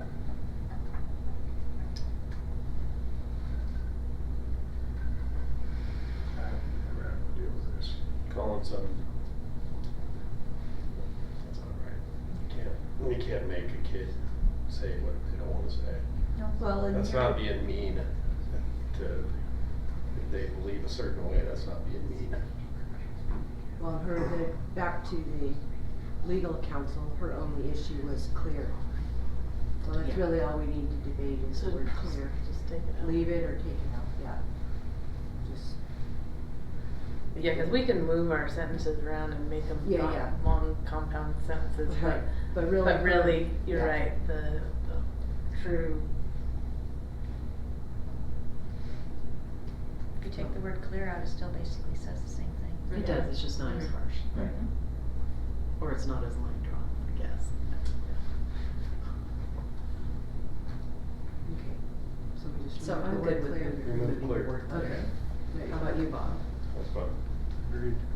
Okay, we do need to go back up though to the universal for all students. Are we good with, cause Bob wanted to change that. I don't have a big heartburn about that. Do you have a little heartburn? Cause I mean, any heartburn's not good.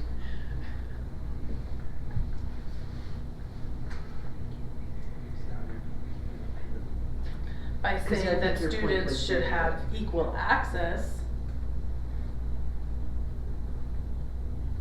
Would that be better? I just didn't wanna say open to all students, just cause It's not. I didn't wanna give them a. Eligible Oh, the students. policy says all kids can participate, even though this doesn't Yeah, even no, you're address right that. about that, if you interpret it Necessary, literally, but, yeah. without a caveat on there, Mhm. unless, But all eligible students.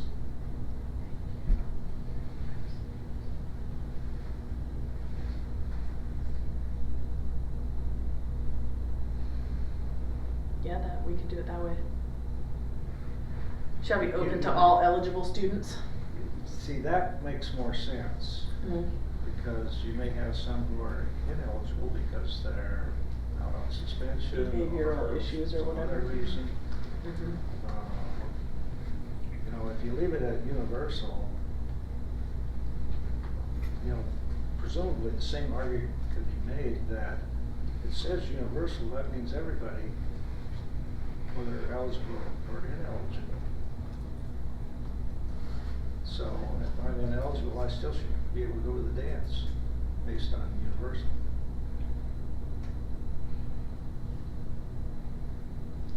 Yeah, it means same for all. But if you use the word eligible, then we have other language, other policy that addresses those issues. Yep. I like So what that. would we like it to state? Open to, for all eligible students. Okay, Okay, can I clarify? yes. The first one would be open to all eligible students, and then we'll fix under student records the as if it wasn't caught. And then we're gonna take off the word clear. So then are we just gonna make these clerical and then upload the new one, or are we bringing it back?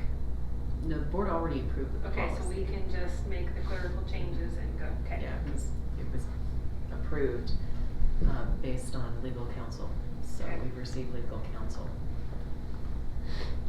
So those are the only 3 changes. yeah.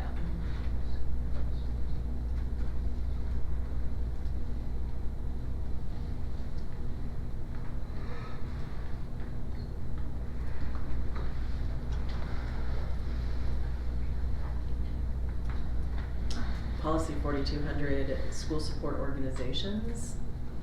The reason this is being brought before it goes out to public is because in our policy that we currently have, it states that the district, It's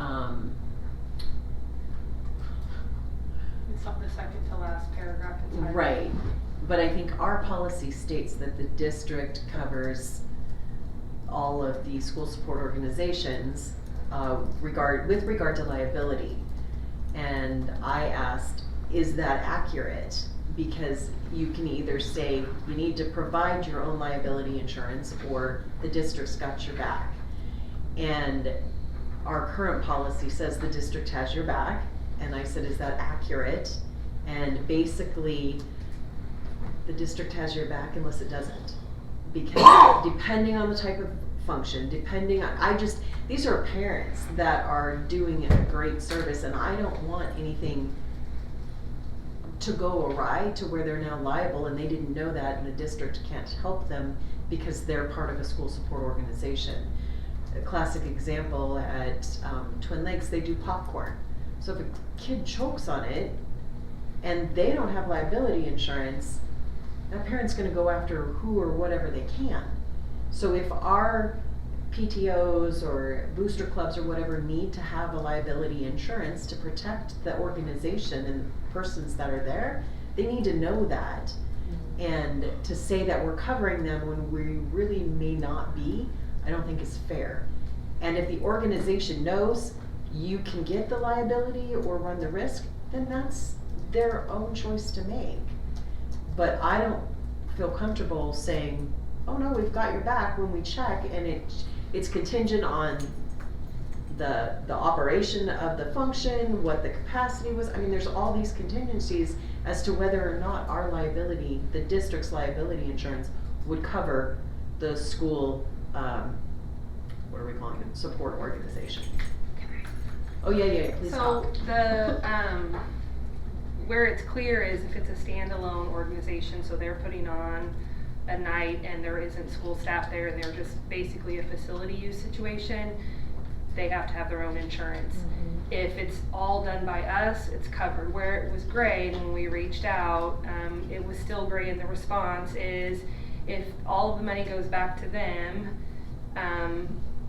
it's about who controls the money. And so basically if they're a standalone, then they have to have their own. But because a lot of our events, so like at Betty Keeper, we have our open house and all of the staff is running it, so is our PTU, but all of the funds go back to them. It was just gray in the response of if your insurance covers it or not. So that's where we were like, it's not, their response was like, well, if you have it this way, then, but there's so much where we share that ownership.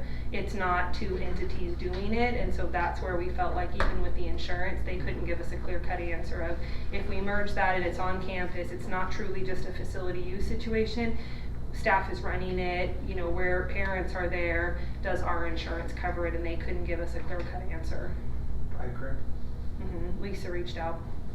You couldn't get a clear-cut answer? No, it really goes back to the money. Who's making the money on the event? So like with the popcorn, the PTU pays for the popcorn materials, so the money for the quarter that the kids pay for the popcorn goes back to the PTU or the PTA, PTO, whatever acronym we're using. School support organization. Thank you. And so in those kinds of situations, it actually they couldn't say with certainty that, yeah, if somebody choked and there was harm done, that the district liability insurance would cover, because the money isn't coming to the school, it's going to that organization. And so in order to protect them, which I think is what they're looking for. That's really interesting, because rest assured, it won't matter what the incident is. Eventually, the school district will have to stand liability. Whether or not our insurance carrier will stand behind it is another issue. So, if we could at least get clear cut from our insurance carrier, what their exclusions are, then you can go back to those groups and say, our insurance does not cover these things, therefore you'll have to get liability insurance to cover that. You know, whether you can get that out of them or not, I don't know, but the problem that I see that we have is, you know how lawsuits are, they, And Everybody- lawyers they'll go love to after sue the everybody in bigger- the room, Yeah. and then say, hey, judge, you figure out who's responsible and who pays. Well, they always go after the deeper And pockets. they go with the deepest Yeah. pockets, and that's gonna be the school district. Right. Those individual parents out there don't have very deep pockets when it comes to that kind of stuff. the problem with iCrimp was they were unwilling to be black and white, and they just kept saying, it just depends on the situation. Well- So, in this, I would support having them get their liability insurance so that they too are covered in the event that, That's about the only route you can go, is to say, well, in order to protect yourself, it's kind of like professional liability. In order to protect yourself, you better get the insurance you feel you need, right, because we cannot guarantee coverage from our insurance carrier. right. That was the bottom line. And I have no idea what it will cost those organizations, but insurance isn't cheap. Well, it depends on what kind of coverage we're expecting and if we're district's gonna be a rider on it or not, and I don't even know how they're organized. Whether they're, I mean, are they actual entities, like are they LLCs or partnership, I mean, so can they even qualify to get the coverage? That's a good question. You know,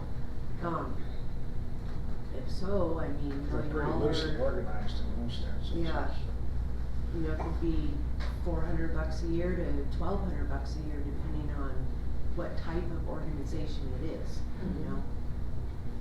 So that's another thing, I guess a district would need to decide what would the expectation be, $1 million liability, payroll and $500,000 incidents, or all, I mean, you know, then we could tell them, hey, you're gonna have to do this because we don't have a clear-cut answer.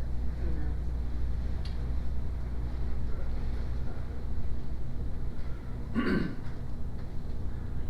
boosters clubs are generally a little more highly organized than some of the PTO groups are, I think. None of them are entities by law, Right. and so, yeah, that's a question as to whether or not they're actually qualified to get insurance, other than individual. It's a tough one. So our insurance company was not helpful in answering the question.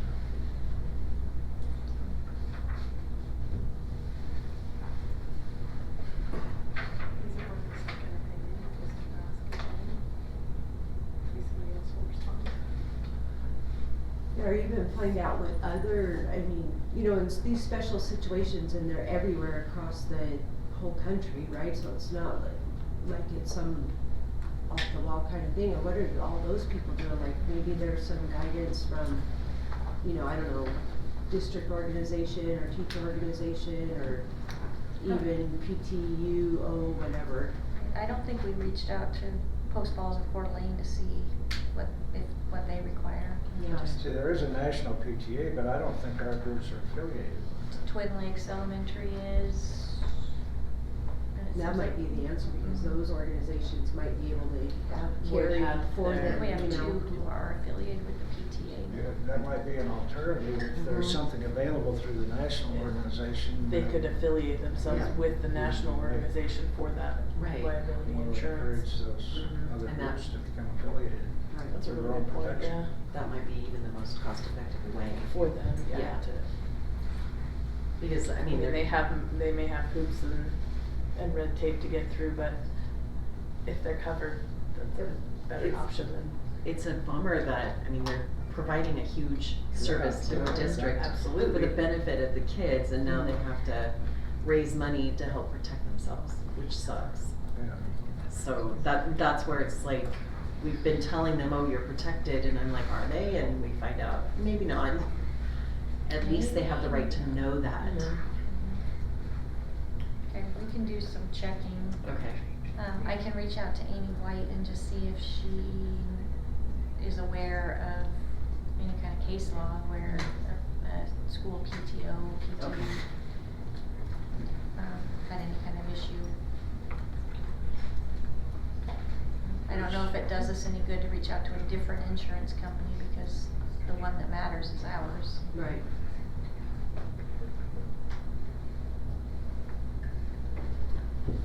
I wonder if they have a writer on there for school support organizations. For a group, I can ask that question. That would be interesting to know, Okay. because that could be a solution as well.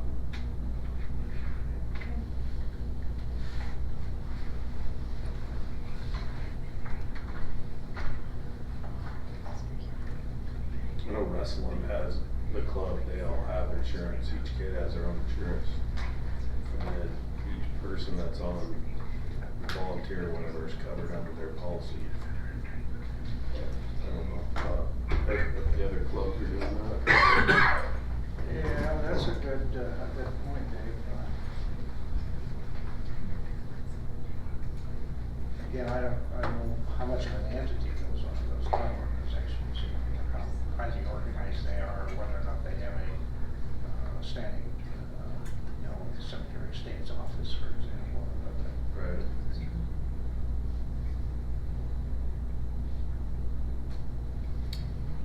I'll do a little more research and Okay. bring that back. Do you want it at the May 17th board meeting or do you want it at? Well, this was just a discussion item.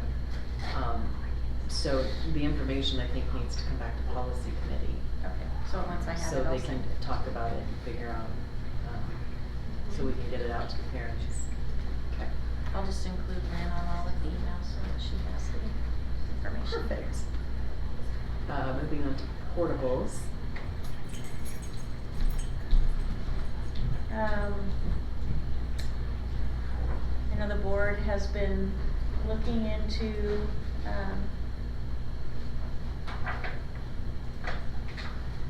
can we expand Garwood? And, I just asked Mike to find out, we would have to go out to bid, so this is not a number we can actually use, but it gives us an Right. idea of the amount of money if that was something the board wanted to do.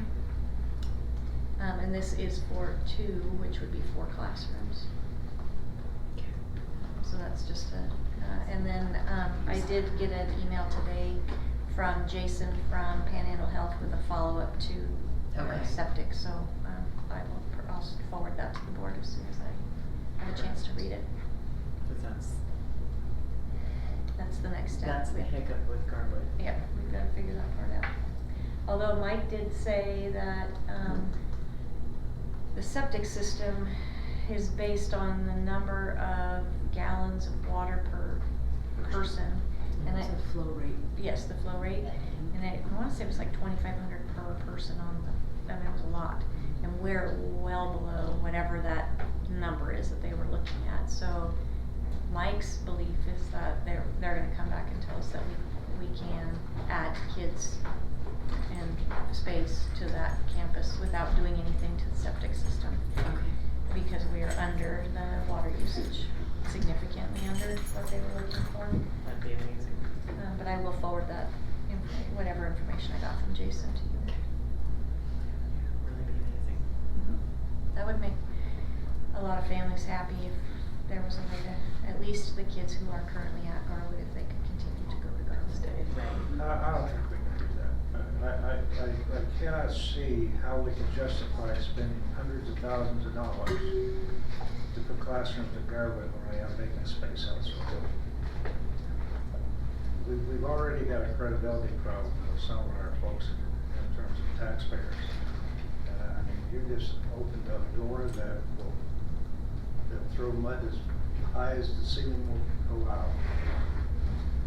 I just can't imagine going to the public and saying, yeah, we're gonna spend, you know, 500 or 600,000 or whatever the number's gonna be to put temporary classrooms on a site when we have vacant space elsewhere. I can't envision that.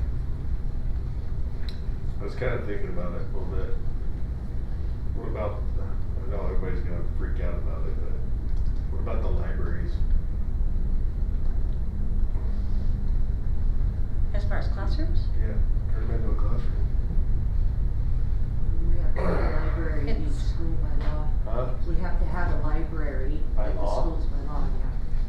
It would be hard to run an elementary school and teach kids how to read and not have books to put in their hands. That would be really challenging.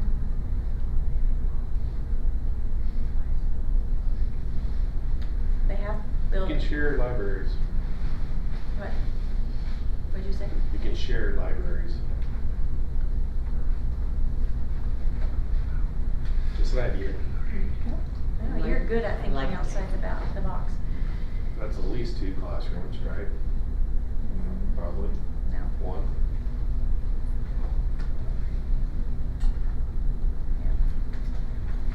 There's isn't there a lab room associated with the library? Used to be a computer lab Not at all schools. at Garland. It's a teeny tiny little work room, not big enough for a classroom. No, but what I'm thinking back, before we added on to that building the last time, got in a situation where space, and we utilize that room for, at least for a small group instruction. Right. Yeah, and I think that's what it's being used for right now. And I have no objections to pursuing this thing in Bennett Health. If we ever get to the point where there's no room anywhere in the end, and we have to do something, maybe we want to add 4 regular classrooms out there. It would be nice to know that we can do that. No, if we can, if we ever. Yeah. What's hard to know for Garwood is just how many more kids are going to show up there next year because of the apartments that are going up and then Brookshire. So we still have work to do on that. But If you had to transfer kids from another building, do you usually leave them in that building until the ones that are already there, they get a finish off there and then? that's, I mean, it's, Seems you like could we- do it that way. I mean, but the hard part is we're so short-staffed with buses, because we're the way we double route now. When we changed attendance boundaries, my first year as the assistant superintendent, every elementary school had their own buses, so we just changed the routes for that school. But that's not how it works anymore. The buses they're all over the place, and with the double routing, it's challenging. So what we have tried to do is look at where does it make the most sense to pick kids up and move them. So at the last board meeting, Bob suggested that we look at east of Meyer, those neighborhoods. Well, those kids have, those homes have been there a long time, and those families have been established. So no matter where we look, if we're gonna move kids to John Brown, we're going to have families that are not happy with us because they are established at a school. And it would be next to impossible to say, like, half of Brookshire hasn't been developed yet, so the half that's developed who are already attending Garwood, we're gonna leave at Garwood, but then we're gonna run a second bus stop in the second phase of it and take those kids, or pick up the apartment kids and transport them. So we have made some exceptions. We definitely, if a kiddo's been in the school K-3 and they're going into their 4th grade year and then we have one more after that, we could talk about grandfathering them in. But even a parent who's got a kindergartner is not going to want to change schools. So it's just, when you're talking about elementary attendance boundaries, and I would say probably high school is even worse because of the allegiance to your school, and that school spirit, it's a really unpopular conversation no matter what we do. So, and our next long-range planning meeting is the first Monday in June. We opted not to meet in May because we wanted to wait for the levy, so we had a better idea of kind of what was happening.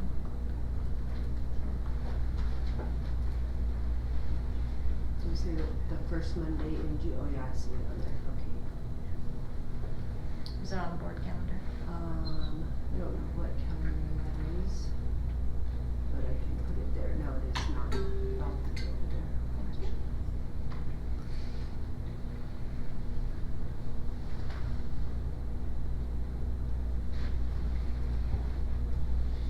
further discussion?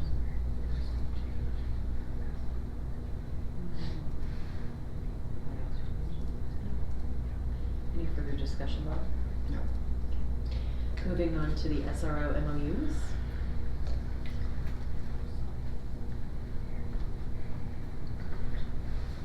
You'll notice on there that I'm recommending, that we,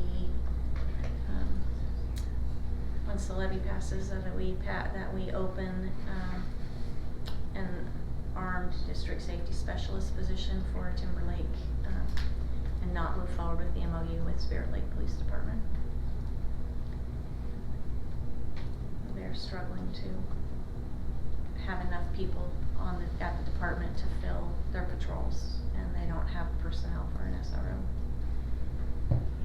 So we'd have to look at putting our own personnel in there. Which I personally think is better for our high schools, because when we have an SRO, they get called out. If there's a call, they'll leave, and I feel better about having somebody always on a high school campus. So it would be, obviously they'd share between Timberlake Middle and High School, but And Spirit Lake Elementary.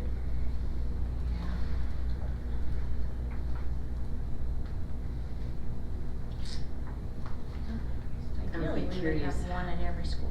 Yeah, I'm Right, curious right. how that could be shared equitably between. It's not gonna be equitable. It isn't now. I mean, Kevin spends. Well, I know that too. Because, whoop, there they go. No, but even when he was there, he was at the high school for the majority Right. of his time anyway. Yeah, it's close enough that he can pop over pretty quickly if something comes up, but they spend the majority of their time on the high school, middle school campus. But I would like us to be able to work toward having somebody at every school. I've seen the value of the littles building the relationship. And so for the kids not to have the opportunity and just kind of be introduced at middle, I think is a disappointment, but we can only do what we can do. Right. And we can make sure that he's over there, Mhm. you know. At least one day a week. Yes, at least weekly. Reading with the little first graders or the kindergartners, or you Yeah. know, playing tetherball on the playground or whatever. But the majority of their time would not be there. That's what I need, tenant ball job. Yeah. Just show up once a week for a couple hours to play tetherball. I don't know, those little people are They're intense. ruthless. They're brutal. They are intense. So I didn't have this as an action item. I felt like we needed to wait until after the levy, so I would like to have it on the May 17th board meeting pending the outcome of the levy.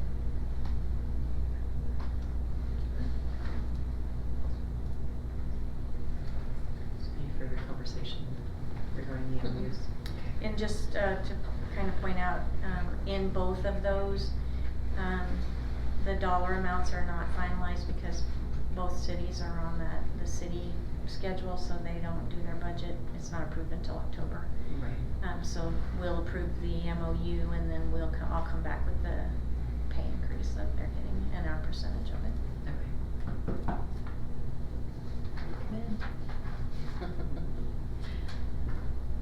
Protocol for the vape detectors.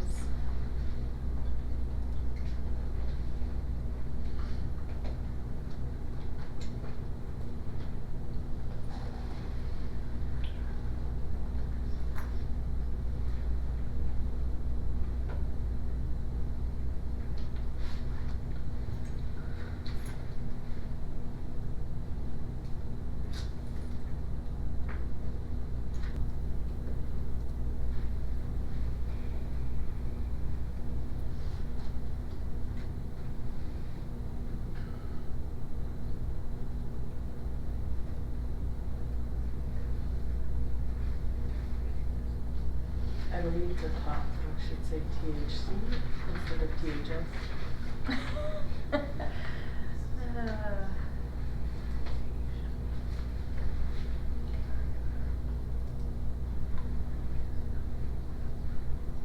Yep, you are correct. Let me jump it right now.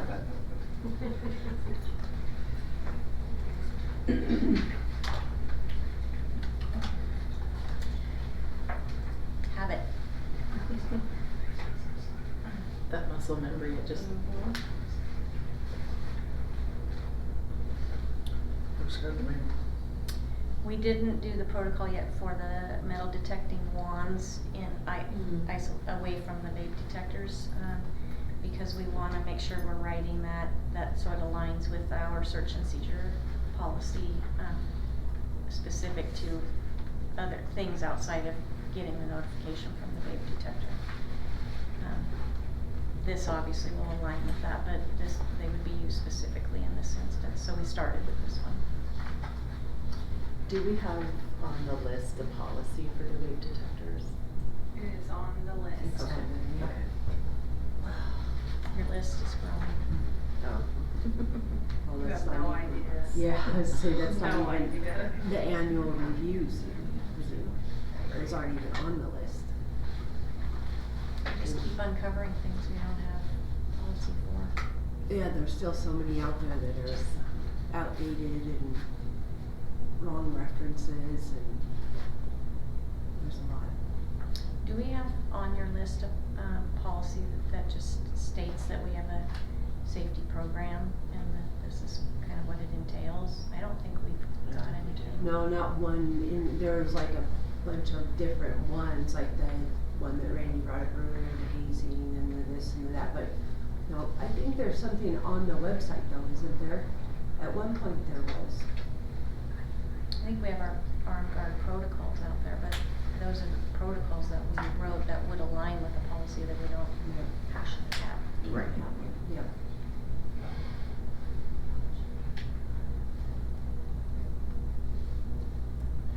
Not to add to your ever-growing list, but that was on my mind. Well, I just wanna give a plug out there to the parents that have been coming Yes. to work on the policies. I mean, without them, it's worse than moving molasses, but we're getting some speed. Doesn't seem like it on this agenda, but we are getting some forward movement. It's just a lot. Well, we have new things that are coming at us, and we don't have Right, anything yeah. forward that we have to stop the work we're doing to address that. The letter to the Attorney General. Oh, are we done with discussion? Sorry, on the protocol for vape detectors. Yes.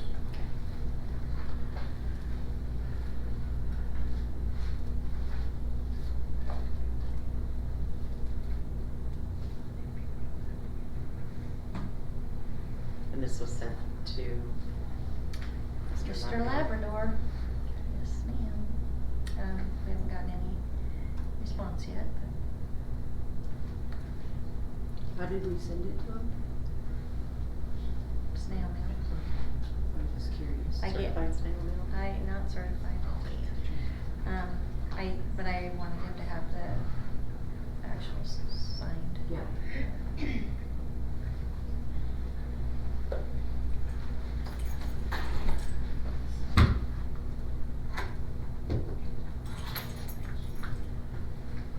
Do we need to have any further discussion on the letter? Bless you. Bless you. Oh, that's an executive session. Mold testing for Spirit Lake Elementary.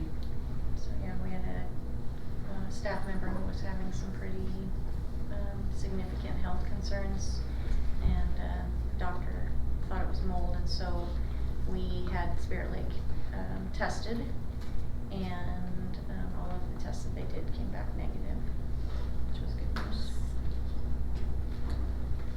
Out of curiosity, do you know what that cost to have that work done? I haven't seen that yet from Mike, I don't think.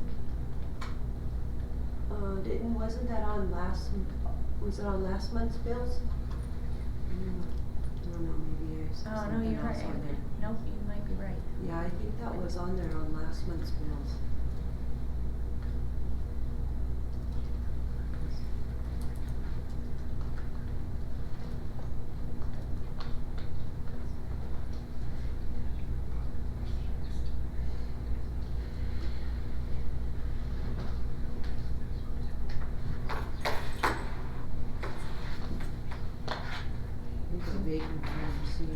something that referred to mold. I don't think it was I very think you are much. correct, yeah. Yeah.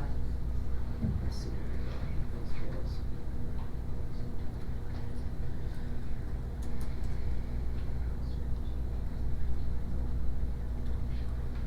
I don't know. Do you remember what the name of the company was? It's on the testing. It is.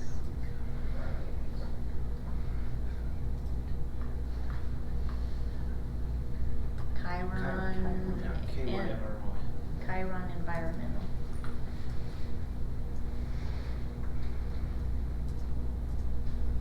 It's not coming on that, so maybe it wasn't. Maybe it was on something else. Yeah, it's, I don't see it on there. Not that bill listing.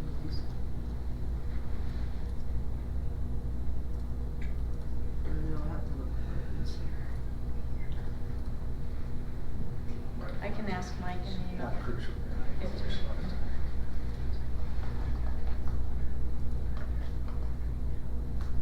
It was pretty extensive testing, that's what I was going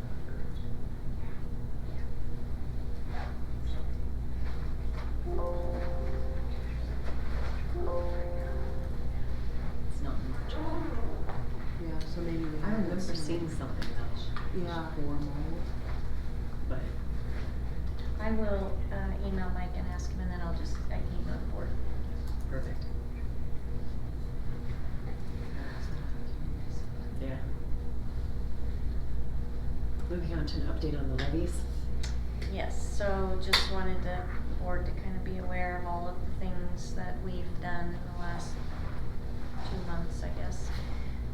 Lots of evening meetings, we've been to every staff meeting now, we've met with every building staff to answer their questions. We've met with all of the PTU groups and booster clubs. And then one of the things that we heard from a lot of different people was we put out a lot of information, but there were a lot of words on the page. People didn't read it, and prefer to actually watch a video instead of read something. So I've been doing just small video clips, and they said please don't make them longer than 3 minutes because my attention span's not that long. So 3 minutes or less. And so we've just been paying attention to some of the things on social media, questions people have about what did we do with our COVID dollars. So I did a short 3-minute video on how this board chose to spend the COVID monies. What did we do with the new money? What is the new money doing that's coming in? What does that look like? So I talked about that. You know, I don't have kids in the school district, so why does the levy matter to me? So I talked about strong schools, strong communities. So we've just been pushing out short little video clips, which have been well received. People are sharing them, and so I feel like that's been helpful. But I just wanted to touch base with the board to see if you feel like there's anything that we've missed that we should be doing that we have not done yet. I don't think there's much of anything you've missed. I do think it's worthy of noting. We kind of have an army of folks out there who are campaigning for it, in support of it. You have to acknowledge the dedication of those folks and the effort they're putting out as volunteers. We also have some folks on the other side who are now actively campaigning against it. I've seen some signs come up in the last 2 or 3 days, vote no again, that kind of thing. I had occasion to go to up above Spirit Lake today. When I got over into Bonner County, there's some interesting signs there. You know, yeah, no tax levies and that kind of stuff. So it's not a slam dunk by any means. No. But I just, I want the folks to know that are working to make it happen, that there's an appreciation for that. Yeah, we have a lot of people who are working hard. And I feel like people rolled up their sleeves and said, okay, people said they didn't know about it last time, so how else can we communicate? Because all of the ways that we had communicated didn't work. So it's on Lakeland High School's reader board, it's on Timberlake High School's reader board, it's on Lakeland Middle School's reader board, it will be on the Rathdrum reader board, the city, when you come in up 41. We communicated with STCU and P1FC about putting it on their reader board. Just at least a reminder to vote. Been on Chad DeVore's. It's on his. Quite a while. Yep. So, there seems to be more of an awareness, there's definitely more chatter online than there was in March. Well, and I've talked to several people that admitted they didn't bother to vote the first time around, but they'll be there this time, so, that's what we need. Right, well, that's why Yeah. that's why the board chose to rerun it, was because people reached out and said that. So that's been my message all along, is the board wants to listen to the voice of the community, but we need more than 15.9% of the voices. We need, everybody has a stake in this, and we need you to come to the polls. So.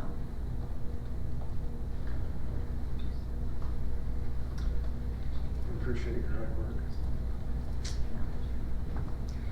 It definitely put us in a bind as far as budgeting, and just even the conversation we had about IBB earlier, having to wait until May, which will cause us to have, I think, a different kind of conversation next school year about when, because we don't have the March date anymore, and we're going Right. to, we're gonna have to think about, I just think it would be bad for us to wait until May. Yep. So we'll have to figure out which month the board wants to run that election. So. Anyway, that was just a quick update. I don't know if it's appropriate, but I guess I should just, you all got the emails about the Facebook. So we had 2 groups who endorsed or publicly support our levy, and they did so in March as well. And so Jackie had emailed me and asked if I wanted to post those again, and I said yes.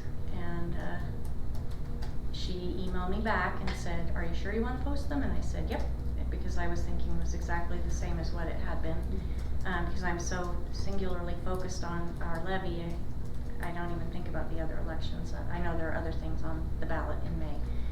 So I completely missed that. They got posted. Michelle texted me Saturday and said,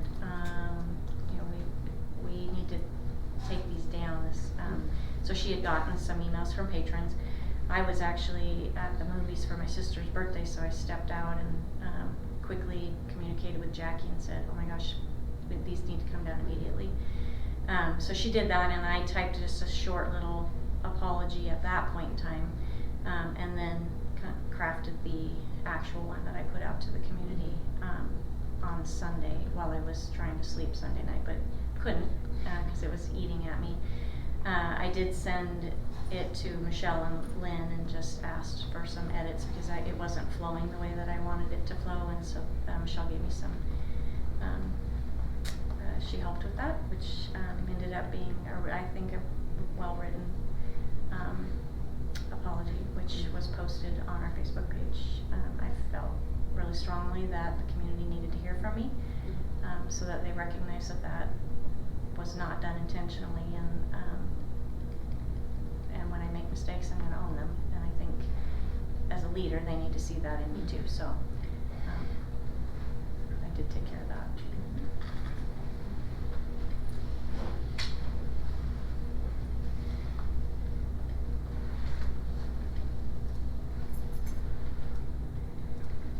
Thank you for taking care of that. Thank you for giving me the heads up when I needed to take care of it. Why was that a violation, or?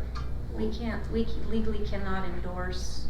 It looked like we were endorsing candidates because those groups, in addition to supporting Lakeland and Coeur d'Alene levies, they had people that they were supporting, and so it looked like we were supporting those people, which wasn't our intention. It actually said thank you for your support. It was that whole list. Mm-hmm. Right. Yep.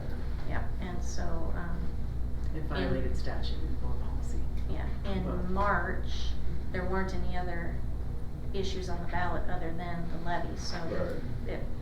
that's where my mind was, so. Major mistake, won't happen again. Learning opportunity. Always learning. Yeah. Okay, last item up for discussion, Heritage Health. I asked for that to be put on there. So I guess a couple of things. The MOU that has 3 trustees' signature on it is a violation of Board Policy 1260. Nobody else can sign those except for the chair and the clerk. And that MOU has to be fixed because it says that we're agreeing in February, and it's not February. So just technicality things. So that needs to be fixed, and the MOU needs to be redrafted and signed by the chair and the clerk, I guess, now. Whoever the clerk is. Yeah, so we need to fix that.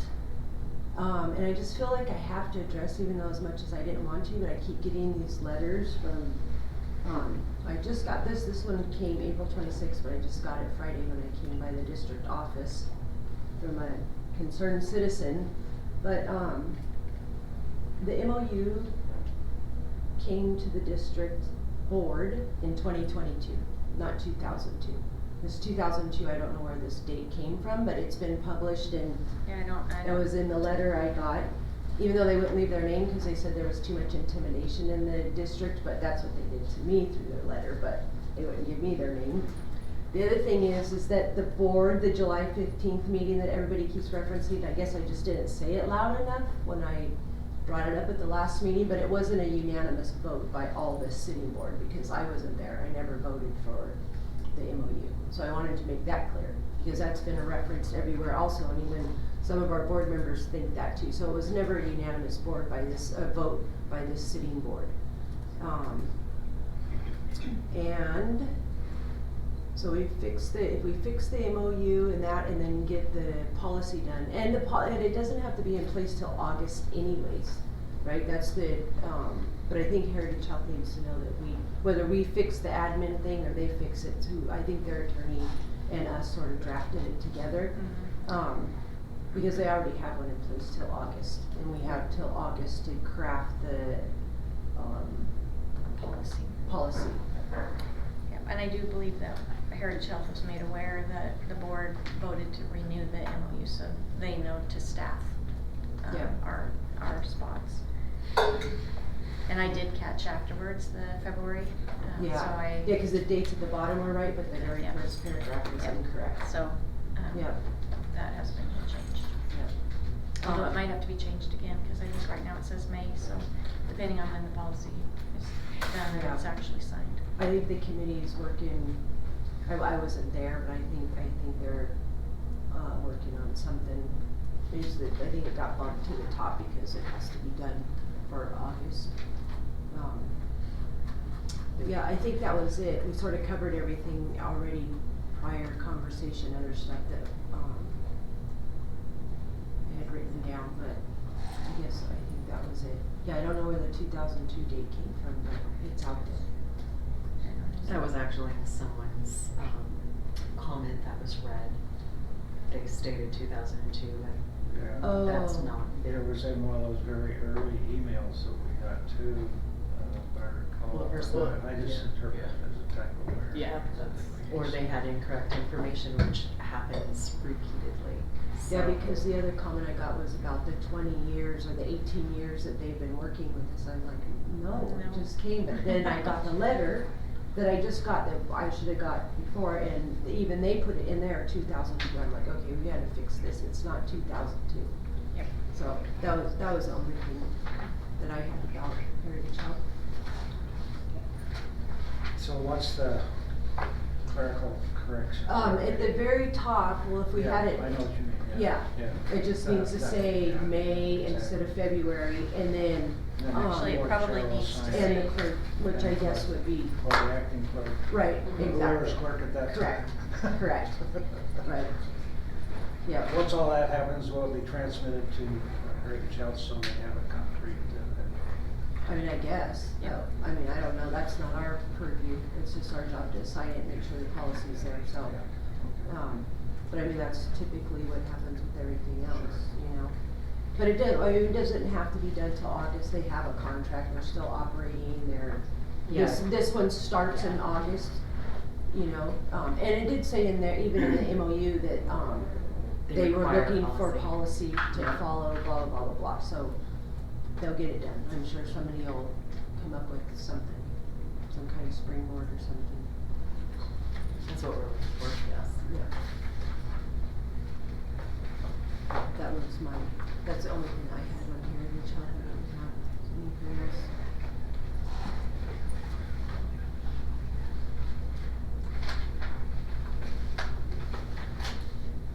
Alright, then on that note, we will have to get back to my meeting, sorry, I'm in a different meeting trying to find something. I'll entertain a motion, to Yeah, board member. Oh, board member, thank you. Board member input for future agenda items.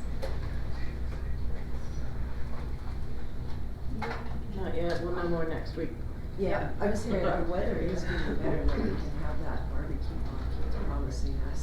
There we go. Yep, Start I think we're planning planning that. for Yeah. August. Okay, my vacation is in August, so We'll I'll make sure- everybody has that, those Thank you. dates that Put I it will be on out. the whole Month, are you gonna be gone the whole month? No, just a week. Oh, okay. I'm just saying it is in August, so. We'll work around your schedule. On that note, I'll entertain a motion to enter into executive session pursuant to Idaho Code 742061 A, B, D, and F. So moved. Second. Having a motion and a second, we need a roll call vote. Trustee Quimby. Yes. Trustee Bain. Yes. Trustee Jones. Yes. Trustee Grissom. Yes. Chair Thompson. Yes. We take a, Yes, we and need to there's, take a we have a, few minute break because some of us. we have a little veggie and meat. Okay, we've come out of executive session. I'll entertain any motions at this time. I will move to deny the non-renewal for employee D. Second. Having a motion and a second, all in favor say aye. Aye. Any opposed? Bob, did you vote? I hear you. Oh, okay, sorry.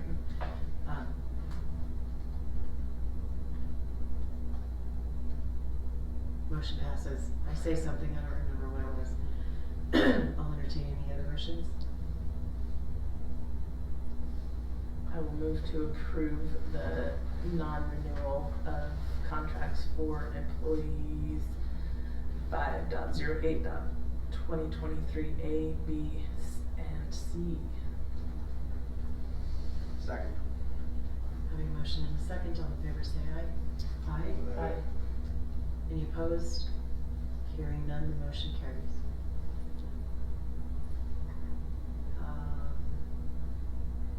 Are there any other motions at this time? I will move to approve the leave of absence for employee 5.08.2023 E. Second. Having a motion and a second, all in favor say aye. Aye. Any opposed? Hearing none, the motion carries. And on that, meeting adjourned, it's 10:12. I just want to confirm you were the second on that one, right? Yes. Yes.